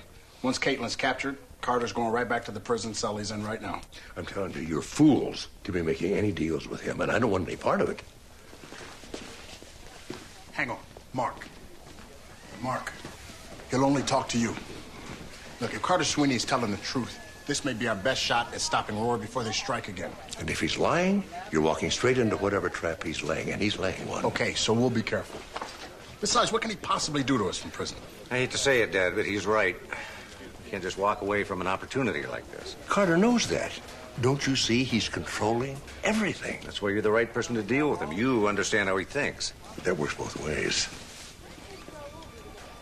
You're afraid of him, aren't you? You bet your boots I am. Now, I know that everything you're going to tell me will be a lie. Well, the best lies have some element of truth. Like your story, that you only investigate murders to help the police. Well, I like to make sure people like you end up in here. You mean the death chamber? Strapped to a stainless steel gurney where you can watch them squirm as the lethal injection enters their veins. Where you can look into their eyes as their lives slip away. That's the part you like best. That's the part all killers like best. I won't be here to see you die, Carter. I don't even want to be here now. You want to catch my sister, don't you? You've been jailed in here for 6 months. How could you possibly know where Caitlin is or what she's doing? She's been writing to me in code under another name through my lawyer. I'd like to see those letters. Sorry. Haven't saved them. Oh, how convenient. One might even say premeditated. Roar is buying weapons for the revolution. To get everything on their shopping list, they need at least $100 million. That kind of information won't get you a cell with a view. Their compound is somewhere north of Los Angeles, where they use commercial beehives for pollination, and the trout fishing is great. What have beehives and trout fishing got to do with anything? Well, I don't know exactly where they are, but she says they've been living off the land, eating trout every night. And the bees? They're everywhere. Roar is ready to blow up the world just to get rid of the bees. You don't think I'll believe you if you just give me the location. You know I like puzzles, so you're manufacturing one for me. You think I'll believe you more if I find this place myself? Maybe. Maybe not. Don't you just love a mystery?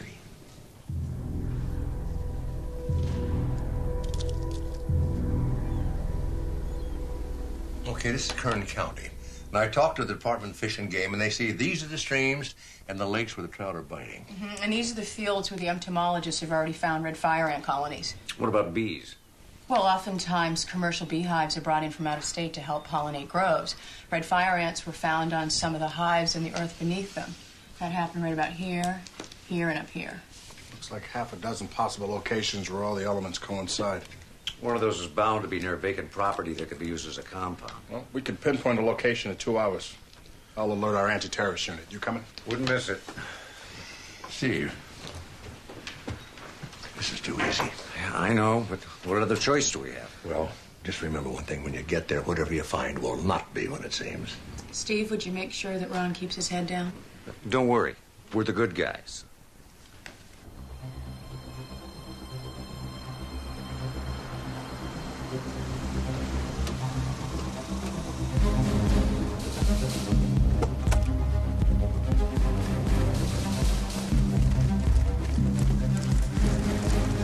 What do you know about this place? Used as a mining camp 70, 80 years ago. Now it's a ghost town.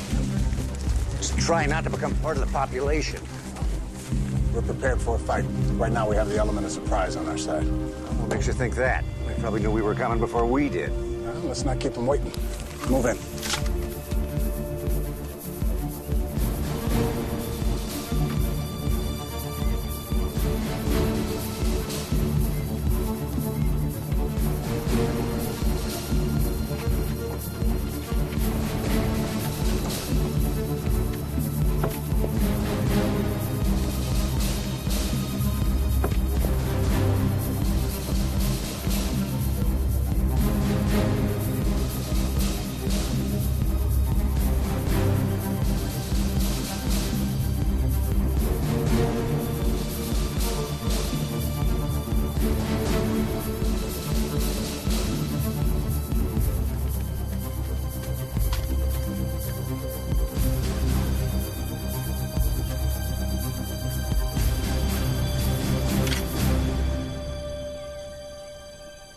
Did you hear that?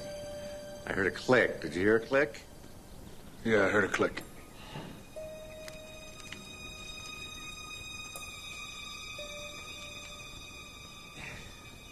It's not me. Yeah.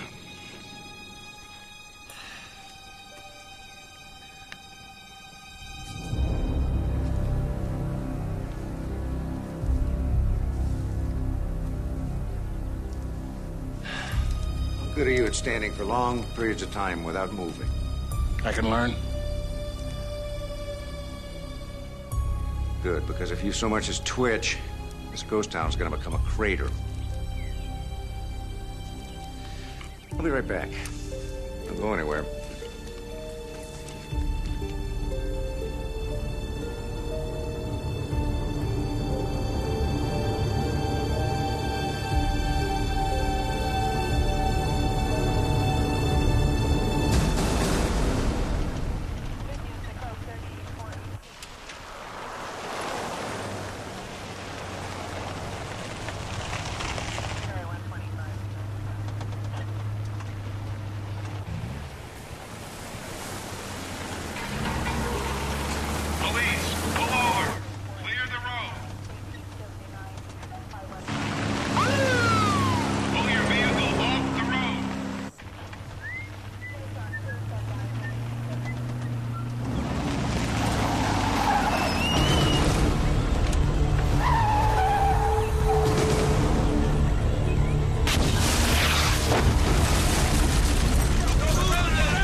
This is CBS. Welcome home.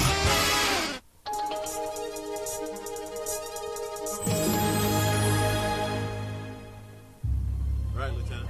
On the north side as well.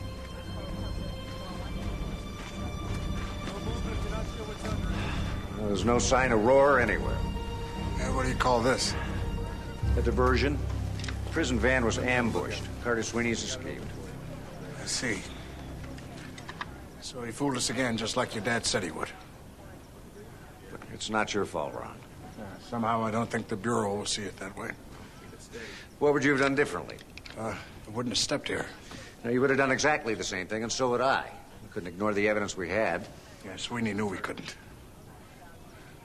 How far back you figure he's been playing us? From the moment he offered to give us his sister and bring down Roar. I think it goes back farther than that. To the bank robbery. When the Roar soldier got killed when his gun jammed. Yeah. And the men that found that corpse with the bites from the red ants. Just like the ants that are crawling up my leg right now. You mean that leg right there? Yeah. The leg that's attached to the foot that's on top of the trigger that leads to this massive bomb. That's got to be uncomfortable. So you think the Roar soldier got the ant bites when he wired this place with explosives, And Caitlin deliberately jammed his gun so he'd be killed. Yeah, that's what I'm thinking. You know, if I were you, I'd be thinking about those red ants crawling up my leg and that trigger under my shoe. Lieutenant Sloan, can we talk a minute? Excuse me. We're all set here. Move it. What the hell is that? Oh, nothing. It's good news, Ron. You can step off the trigger now. Is that so? Well, so I'm told. Yeah, what's going to happen when I step off the trigger? Hopefully nothing. You're not sure? Oh, no, I'm pretty sure. But they're not sure. They're not sure? Now everybody's sure. See, Ron, why don't you go clean up a little bit? It's a long ride back to L.A. in a small car.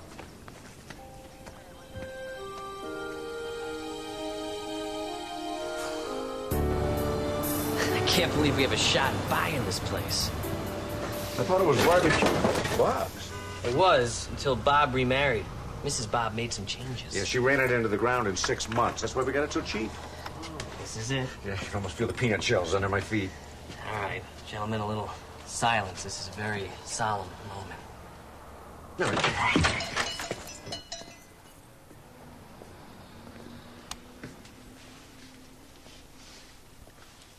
Oh.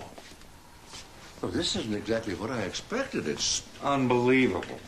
Oh, yeah. You know, from what you guys led me to believe, I thought it'd be something... Horrible. Yeah, but this is... An abomination.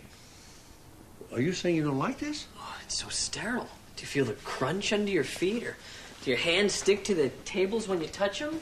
No, why should they? I don't know what to do. I do.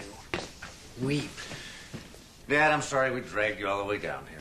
Gentlemen, look at it this way. There's a 14-screen movie theater opening up down the block. There's going to be a lot of hungry people hanging around here. I think they're going to like this place as much as I do. Thanks, Dad, but when we asked you down here, it was for more than just advice. We were going to hit you up for a loan. Down payment, starting costs. So hit me. No, this isn't our dream. And how can we ask you for money when we're not convinced we can make this place work? Because I am, Jesse. Thanks, Dad, but we just couldn't. No, really. I tell you, I insist. Just tell me how much you need.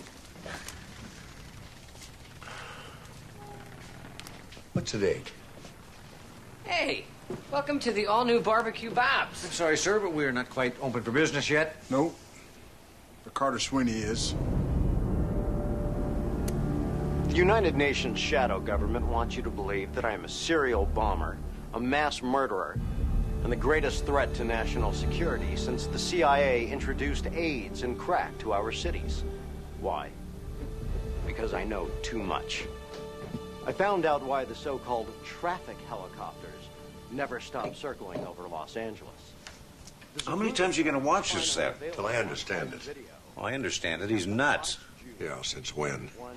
Blew up half of Los Angeles to write his father's name across the city in map dots. He's smart, and he's patient, and he's methodical. This is gibberish. They sold Hong Kong to the communists.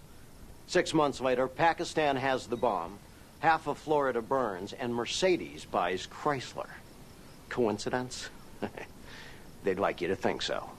Maybe he's just cracked. He couldn't stand losing to you. You're right about one thing. He cannot stand losing.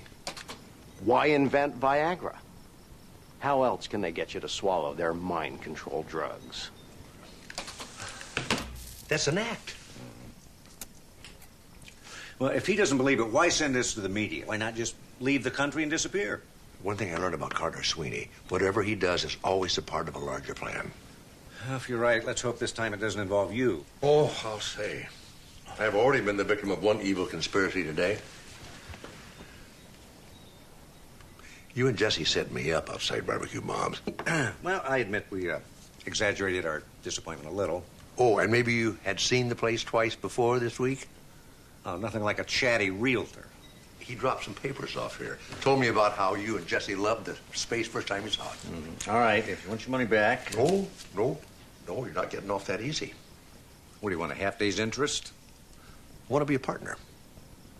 It's not a loan, it's an investment. Look, the way you guys can sell, I want a piece of that action. Well, you got it, partner. And all the ribs you can eat. Great. Where are you going? I promised Jesse I'd meet him down at Bob's to discuss a menu. He's got this ridiculous idea of serving salads. That's a good idea. Hey, you're a silent partner.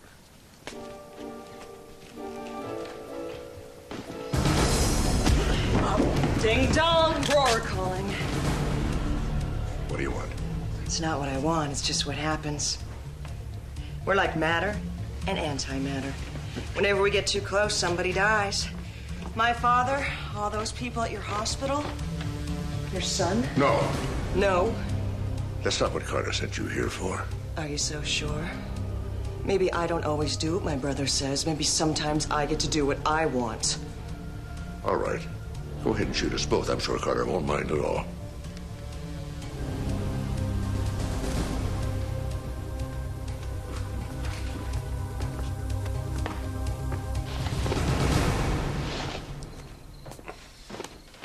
Funny the way things work out, isn't it? You don't happen to have a paperclip and a rubber band, do you? That's what I love about you, Mark. You're resourceful. Always thinking. Did I mention how impressed I was with how you saved Amanda's life? MacGyver would be proud. You killed a lot of innocent people. Not enough. You and your friends are still alive. Oh, let's let bygones be bygones. It'll only get in the way of our working relationship. Your bombings and your bank robberies killed dozens of people. You went after my own family, and you expect me to help you?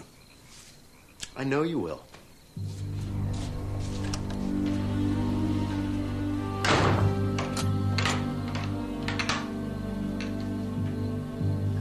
He's still checking the back window. The neighbor saw a black van pull away. We got a partial plate, but it's probably stolen. What good is that? We know who did this. Yeah, but we don't know where they are right now. I doubt they dropped a room key. You should know better than any of us where a grain of sand or a drop of grease could lead us. By then, my father could be dead. Hey, if Carter wanted to kill him, he could have done it right here. He wants him alive. Well, then why did he blow up the hospital with Mark in it? Well, he didn't. Caitlin did. This has always been personal for Carter. He needs to prove to himself that he's smarter than Mark. No, he needs to prove it to Mark, and it's no fun unless he can see Mark lose. My dad won't lose. Carter's no match for him. Yeah, we better hope not, because right now that's the only thing that's keeping Mark alive. So Carter didn't break out of prison to run. There's something he wants to do, and if he gets away with it, he beats Mark. Look, whatever the hell it is, we're going to make sure that Carter Sweeney fails.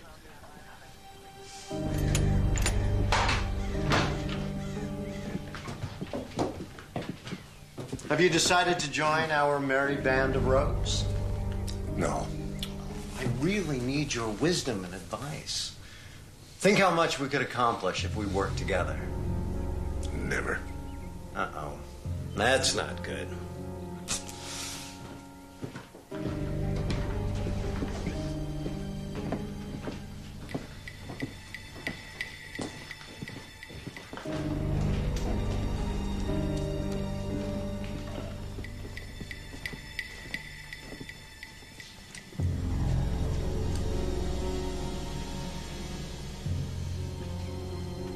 Isn't there anything I can say that'll make you change your mind?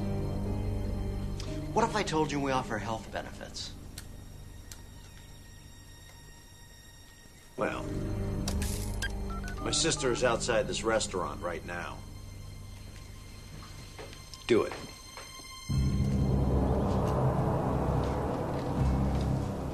I wonder how many people were in that place. Yeah, it's not lunch yet, and fried foods aren't as popular as they once were, but then again, they did just introduce a tasty new rotisserie chicken. How could you do that? I didn't. You did. This place is next, unless you help us. Personally, I'm hoping you hold out for a while. I love watching things blow up. I won't help you hurt anyone. Well, that's entirely up to you. Work with us, and you can start saving lives right now. What do you want me to do?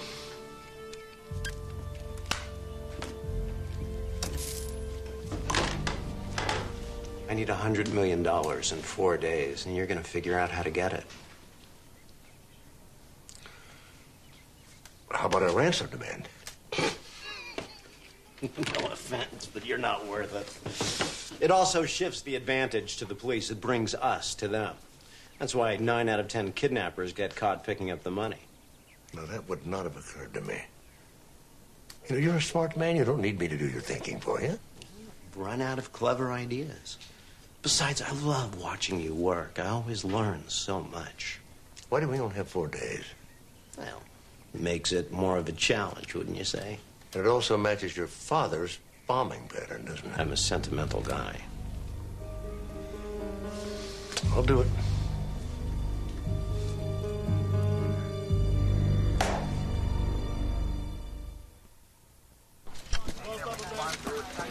Watch your step. Watch your step. Give us some space, please.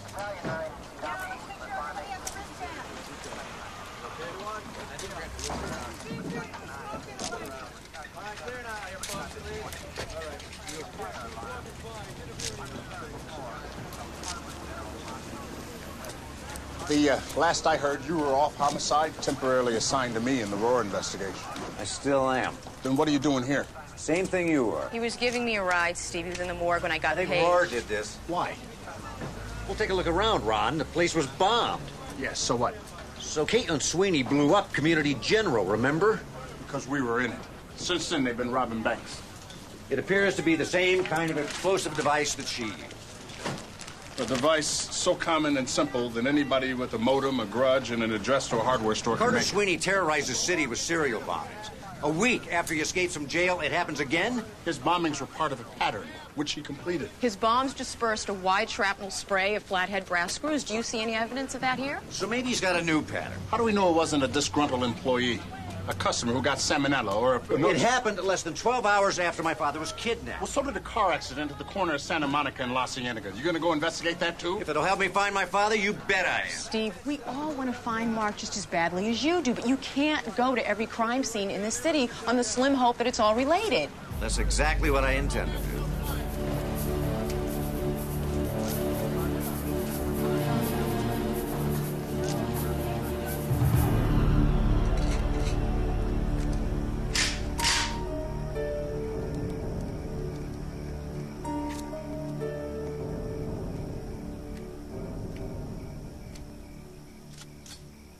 I don't understand what he's doing here. I enjoy his company. He killed our father. Have you forgotten that? No. I'm making him commit a crime. It goes against everything he believes. Just imagine his pain. I'd rather see it. If I slit his throat right now, we could still accomplish what we want. Not what I want. Our father didn't die from that lethal injection. He withered away in a tiny cell, cancer eating his flesh, boredom decaying his mind. I'm killing Dr. Sloan from the inside. A bullet in the brain kills from the inside, too. He's a collaborator. He's working with the occupying forces of the shadow government. Well, that makes him useful to us. Think of all the secrets he can reveal. We should put his back to the wall and execute him as an example to the other collaborators. All right, I think I know how to do it. I knew you would. How much cash do you have? $10 million. Gonna need all of it. Of course he wants all of it. It's a trick. He wants to bankrupt the revolution. You need money to make money. Think of it as your working capital. Besides, it'll never be out of your sight. Yeah, I'm intrigued, Doctor. What else will you need? I'll need 500 pounds of plain paper stock, a truckload, solid steel plating, some acetylene torches, about 20 gallons of industrial black paint, and some spray guns. That'll get us started. Thanks.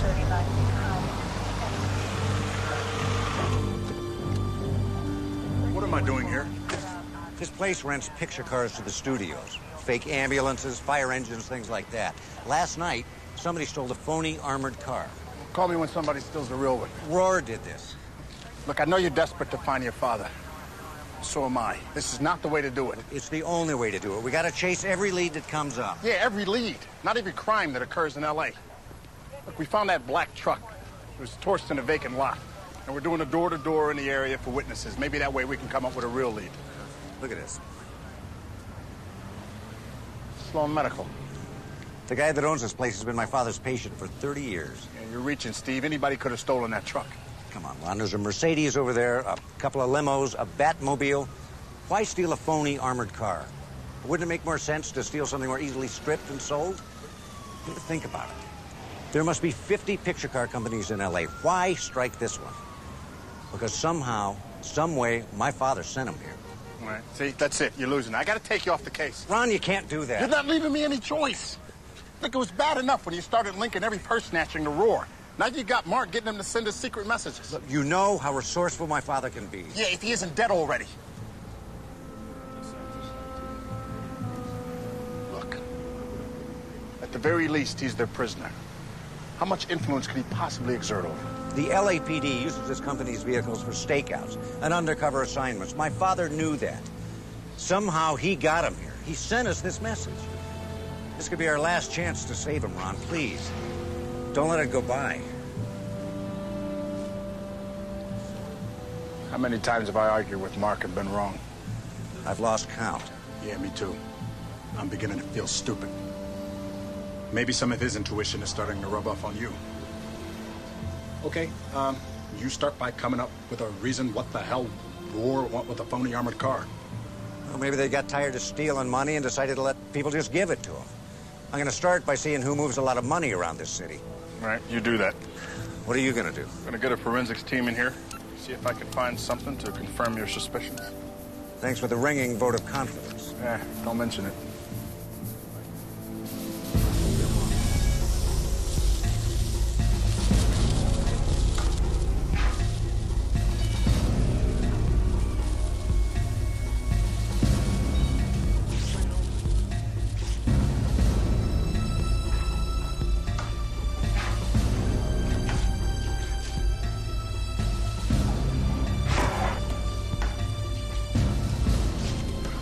Feel like Santa watching over his elves.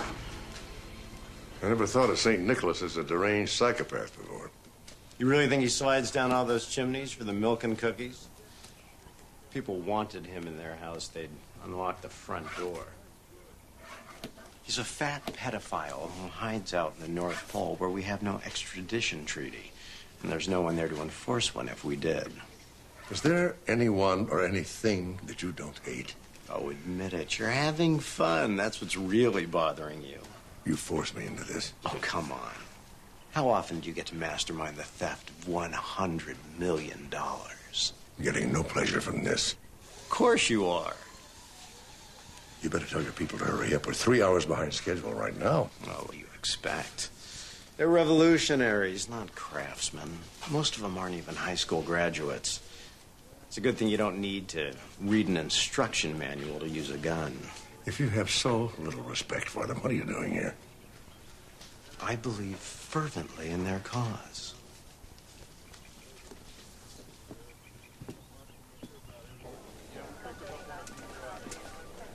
Right, thanks.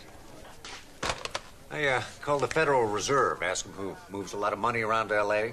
Who does? They do. As a matter of fact, this afternoon they're taking $100 million in old cash out to their Palmdale facility to be burned. Oh, well, we'll be there when the armored car arrives, and I'll arrange for an armed escort to Palmdale. Just like that, huh? No questions, no doubts? I have faith in your professional judgment. Uh-huh. You found something good at that picture car place, didn't you? Caitlin Sweeney's fingerprint. Oh, that is good.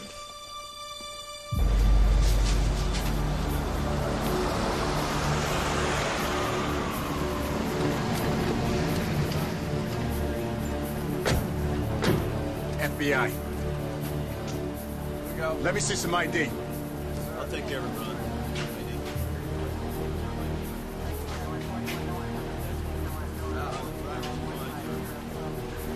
Armored car checks out. Yeah, so do the drivers. That doesn't mean Roar won't try to hijack them on the way. Stick close to the armored car and make sure you don't leave until every dollar is burned. You got it, sir. Yeah, what's the next likely target? Stadium. Receipts for today's game. All right, let's go.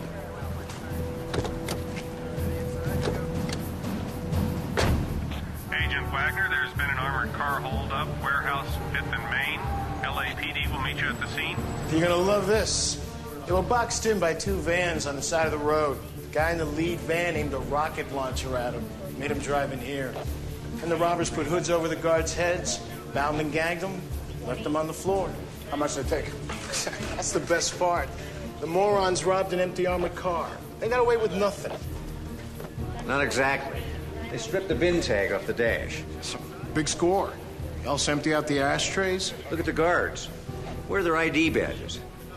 They were on their way to the Federal Reserve, weren't they? The morons got them going the wrong direction. Ryback.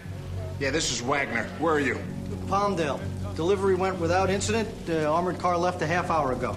Where's the money? Going up in flames, sir. Are you sure? Yeah, we're watching them do it, just like you ordered. They burning it? Yeah. It's Lieutenant Sloan. Stop them. Don't let them burn another dollar. We're on the way.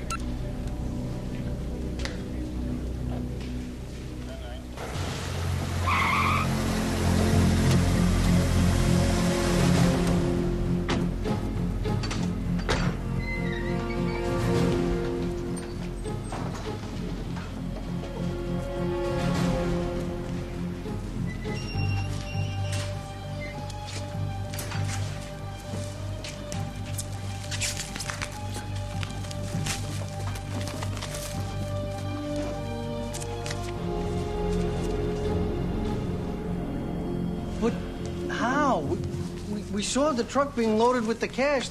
They were in our sight the whole way here, and they left here empty. It's a fake armored car. Somehow they managed to switch the money in transit. Press is gonna love this. Roar steals $100 million under FBI escort. My escort. And if we'd called 10 minutes later, we never would have been able to prove it. The only evidence would have burned. Nice career while it lasted. This was slick. Yeah, too slick. Efficient, bloodless, almost undetectable. It's not Roar's style at all, or Sweeney's. They like to shoot things up, make a big show of it. But if my dad were going to steal $100 million, I bet this is just how he'd do it.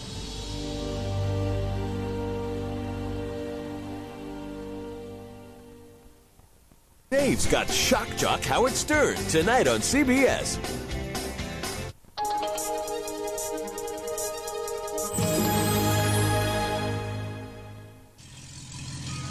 Now do you see why we needed the good doctor? I could never have come up with something this clever.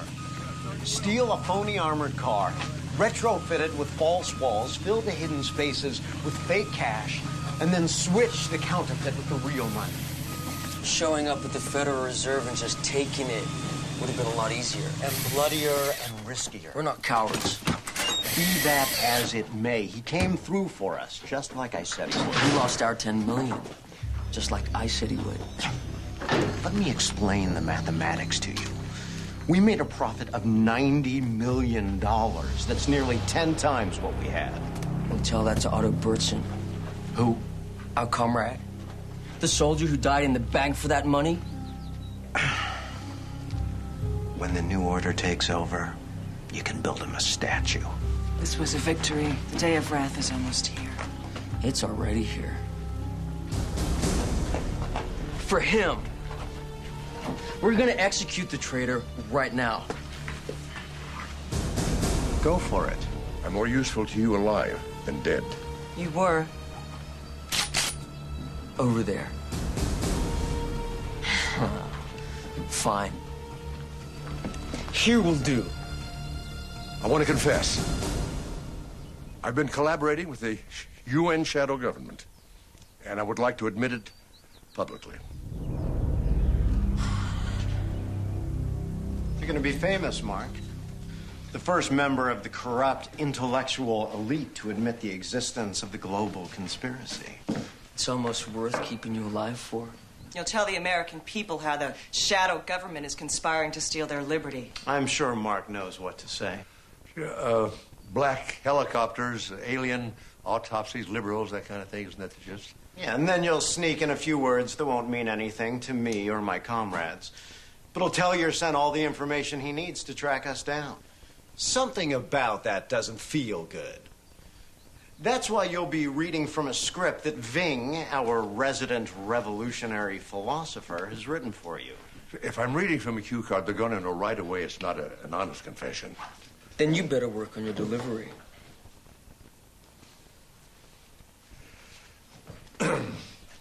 America's called a free pastry?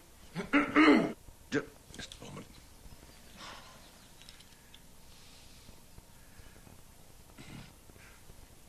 America's called a free country, but that freedom is a lie. Your lives are controlled by a secret elite that is working to take away those last few rights you have left. I know because I am a part of that elite.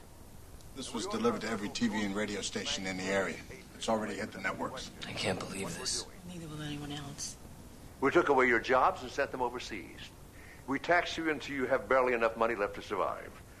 We limit your access to weapons by enforcing long waiting periods and background checks. Just now we know Mark's alive. Or he was. Don't worry. With the amount of attention this tape's gonna get, they'll keep him around for a sequel. Sex and violence and foul language.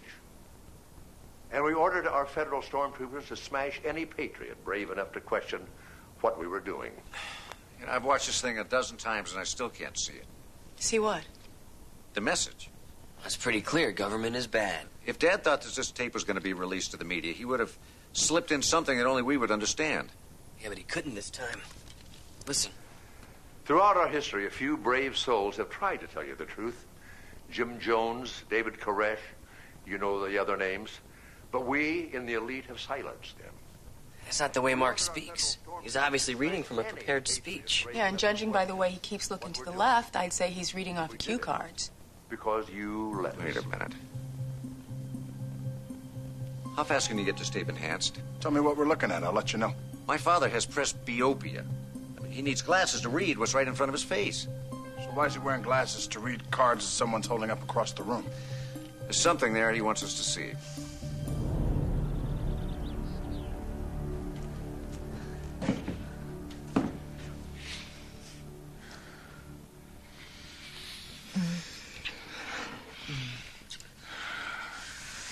We're so close.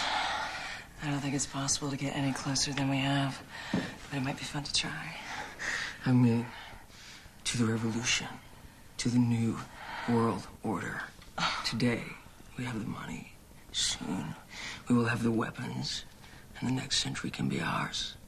So why am I the only one who still feels like selling? You know how I feel about you. The revolution is more important than anything that exists between a man and a woman, or a brother and a sister. What are you talking about? Your brother's a threat to the New World Order. He's risking everything just to toy with that pathetic old man. Carter used him to get $90 million. We didn't need Carter for that. We don't need him for anything. The only reason he's free and alive is you.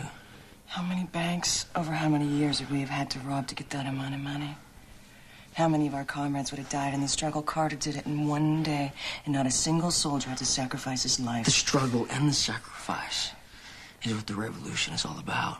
Each battle would have strengthened our resolve and awakened the populace to our cause. Or killed the revolution before it even started.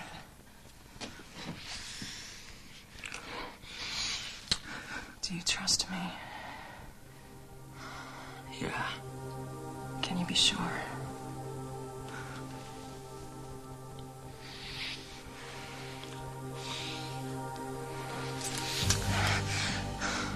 I could have killed you the moment my brother was free. I could have killed you any time. You know why I didn't?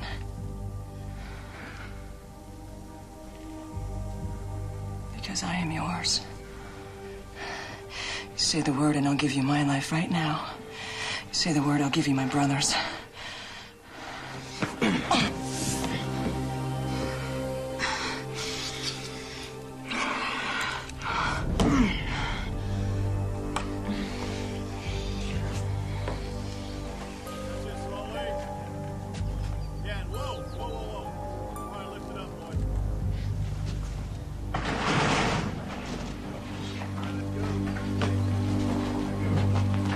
Going somewhere? The others in the movement are gathering in Utah for us. You're leaving in 20 minutes with half the cash. I'll follow tomorrow after I've wiped out any trace of us here. You expect me to drive a truck loaded with $50 million in stolen cash across 2 state borders? I can't risk losing all the money if we get caught in a firefight along the way. What if I'm stopped? Did you think of that? I'm a wanted fugitive. My face has been all over television. I won't do it. You will do what I tell you to do. And if it means dying for Roar, then you will do it gladly, or you will do it right here.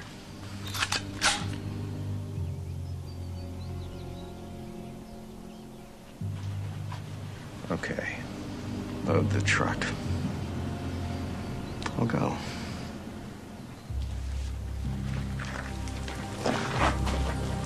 I want you to do something for me.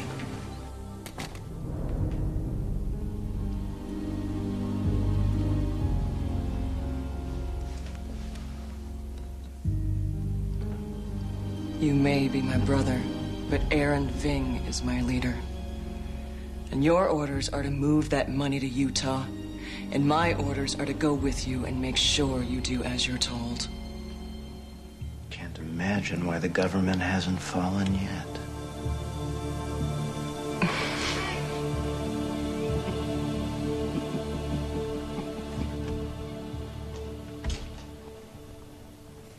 Some people you should never take hostage. If you want to hurt Mark Sloan, you better put a bullet in his head. Otherwise, he will find a way to make your life miserable. You found something on the video? Exactly where you said it would be, in the reflection on your father's glasses. You can see the camcorder.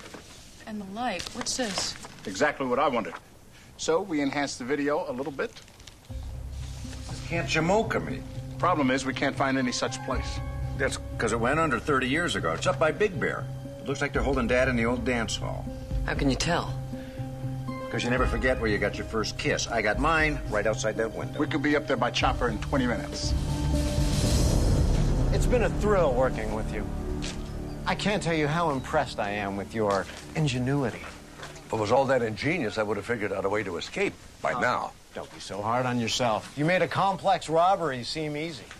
But what's truly amazing is how well you can improvise. I especially like the way you used your glasses to capture the reflection of Camp Chimokami. You knew about that? And let me say, I was mighty impressed. Very quick thinking. Then why did you let me get away with it? The bank robbery, that was the whole point, wasn't it? Roar's just a cover. They don't know that, do they? They think George Washington was named after the state. They're gonna take the fall for everything. That's why you left them half the money. You want the police to come here. You want a bloody shootout. No, a shootout really isn't going to cut it. That's why I've wired the entire place to blow up once the police storm in. The whole place is booby-trapped with explosives? No, I had to do something to keep myself occupied while they were robbing banks.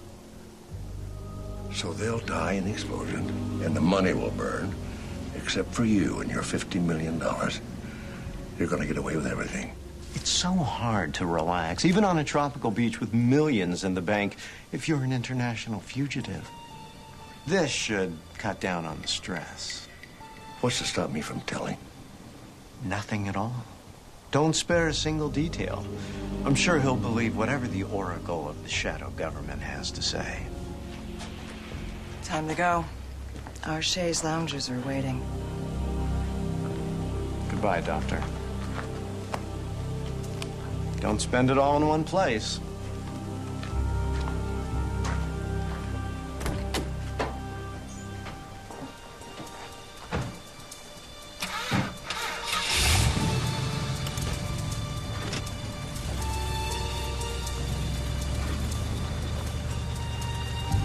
The Sweeneys have set you up. They've wired the whole place with explosives. They want you to die in a shootout with the police. Hey, get the video camera. I want the whole world to see your execution. Inside. Inside.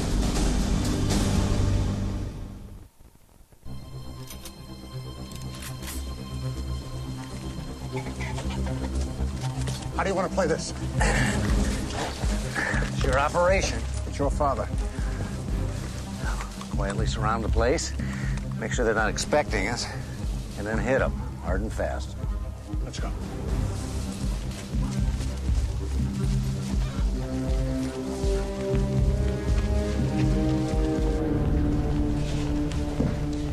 Turn around. You're doing exactly what the Sweeneys want you to do. Don't you understand? The Sweeneys never shared your beliefs. They've been using you. Well, you got that backwards, Pops. I was using them. I got the girl and 100 million. The Sweeneys got away with half of it. What you have is going to burn with the rest of us. You're going to die so they can sip margaritas on some island somewhere. Is the camera ready? Yes, sir. Let's do it. You have been found guilty of collaborating with the occupying forces of the United Nations shadow government. The penalty is death.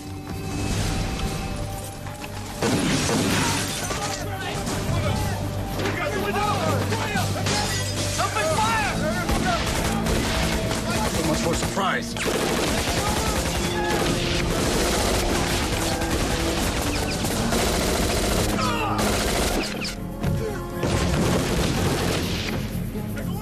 Move in!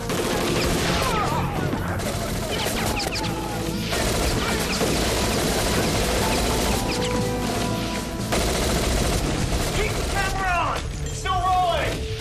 This is where we make our stand history. We'll mark this as the battle that began the war. Nobody's going to know what happened here today. You'll all be dead. Then we'll be martyrs. You'll be silenced.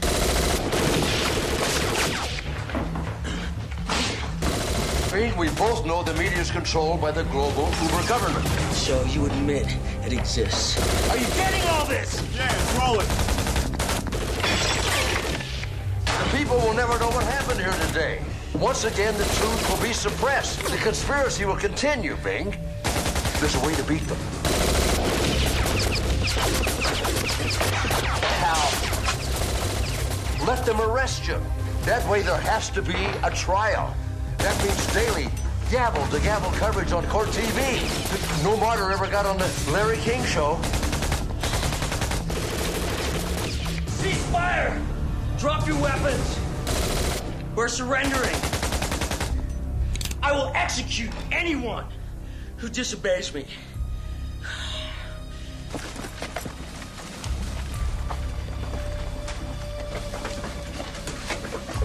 On my count. 1.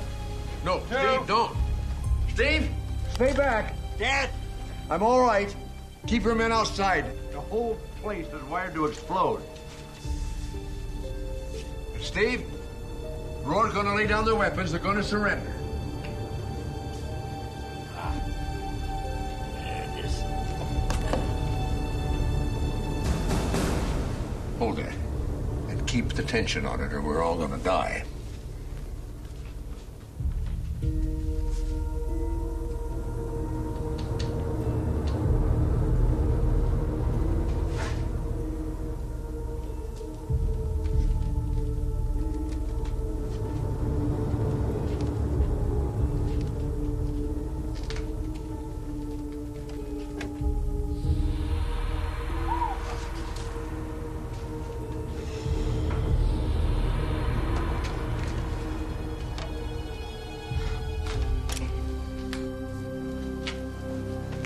It's all right. I'm gonna open the door now.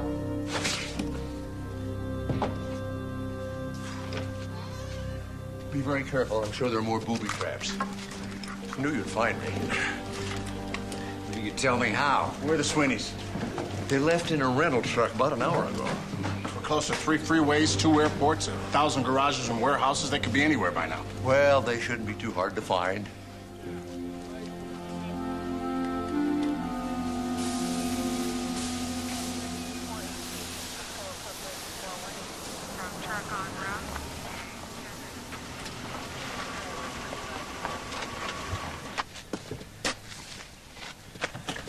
Found them 2 miles up the road, hitchhiking, looking for someone to carjack.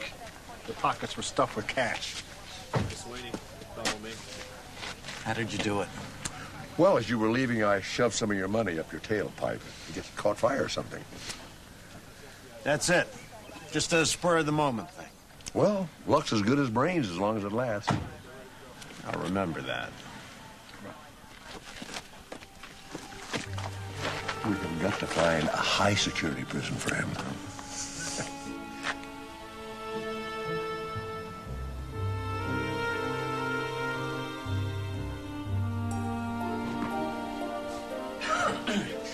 In less than 2 minutes, you will be tasting the best ribs this side of Kansas City. You said that an hour ago. And I meant it, until I noticed that Steve forgot to turn on the oven. Is it too late to get my money back? Don't worry about it. Tomorrow, we're going to interview some professional chefs. Oh, I was wondering how you two were going to run this place and keep your day jobs. Yeah, we're going to leave it all to the pros, except the sauce. That will remain our secret. Have I told you about the sauce? It'll Char the taste buds off my tongue and sear the lining of my stomach. I think you told her. He also told me not to eat all day, so I'd have a really big appetite. Good news, it worked. Everything's under control. Really well. I'm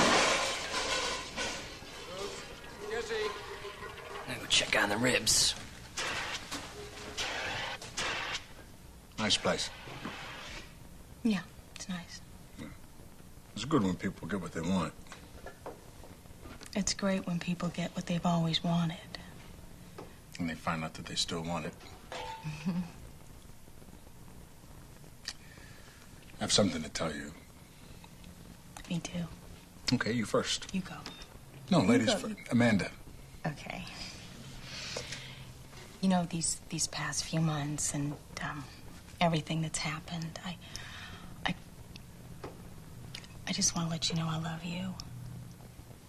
And I really was happy in Virginia. I just want you to know that. But this is your home. Yeah, and I never realized that until I nearly lost it all. And besides, you and I, we do really well with this long-distance thing, don't we? No, we're good. So tell me what you were going to tell me. Well, it's not important. Yes, it is. I want to know what it is. I've been reassigned to this really high-profile post. It's the FBI liaison to Interpol's Worldwide Terrorism Unit. That's great. The assignment's for 6 months. In London. London? You persuade me to go to Virginia knowing full well that you'd spend 6 months in Europe? But you're moving back here. Did you know that when you accepted the offer? Well, so typical, you know. You know, I can think of only one thing to say to you right now. What's that? I'll be waiting for you to come back.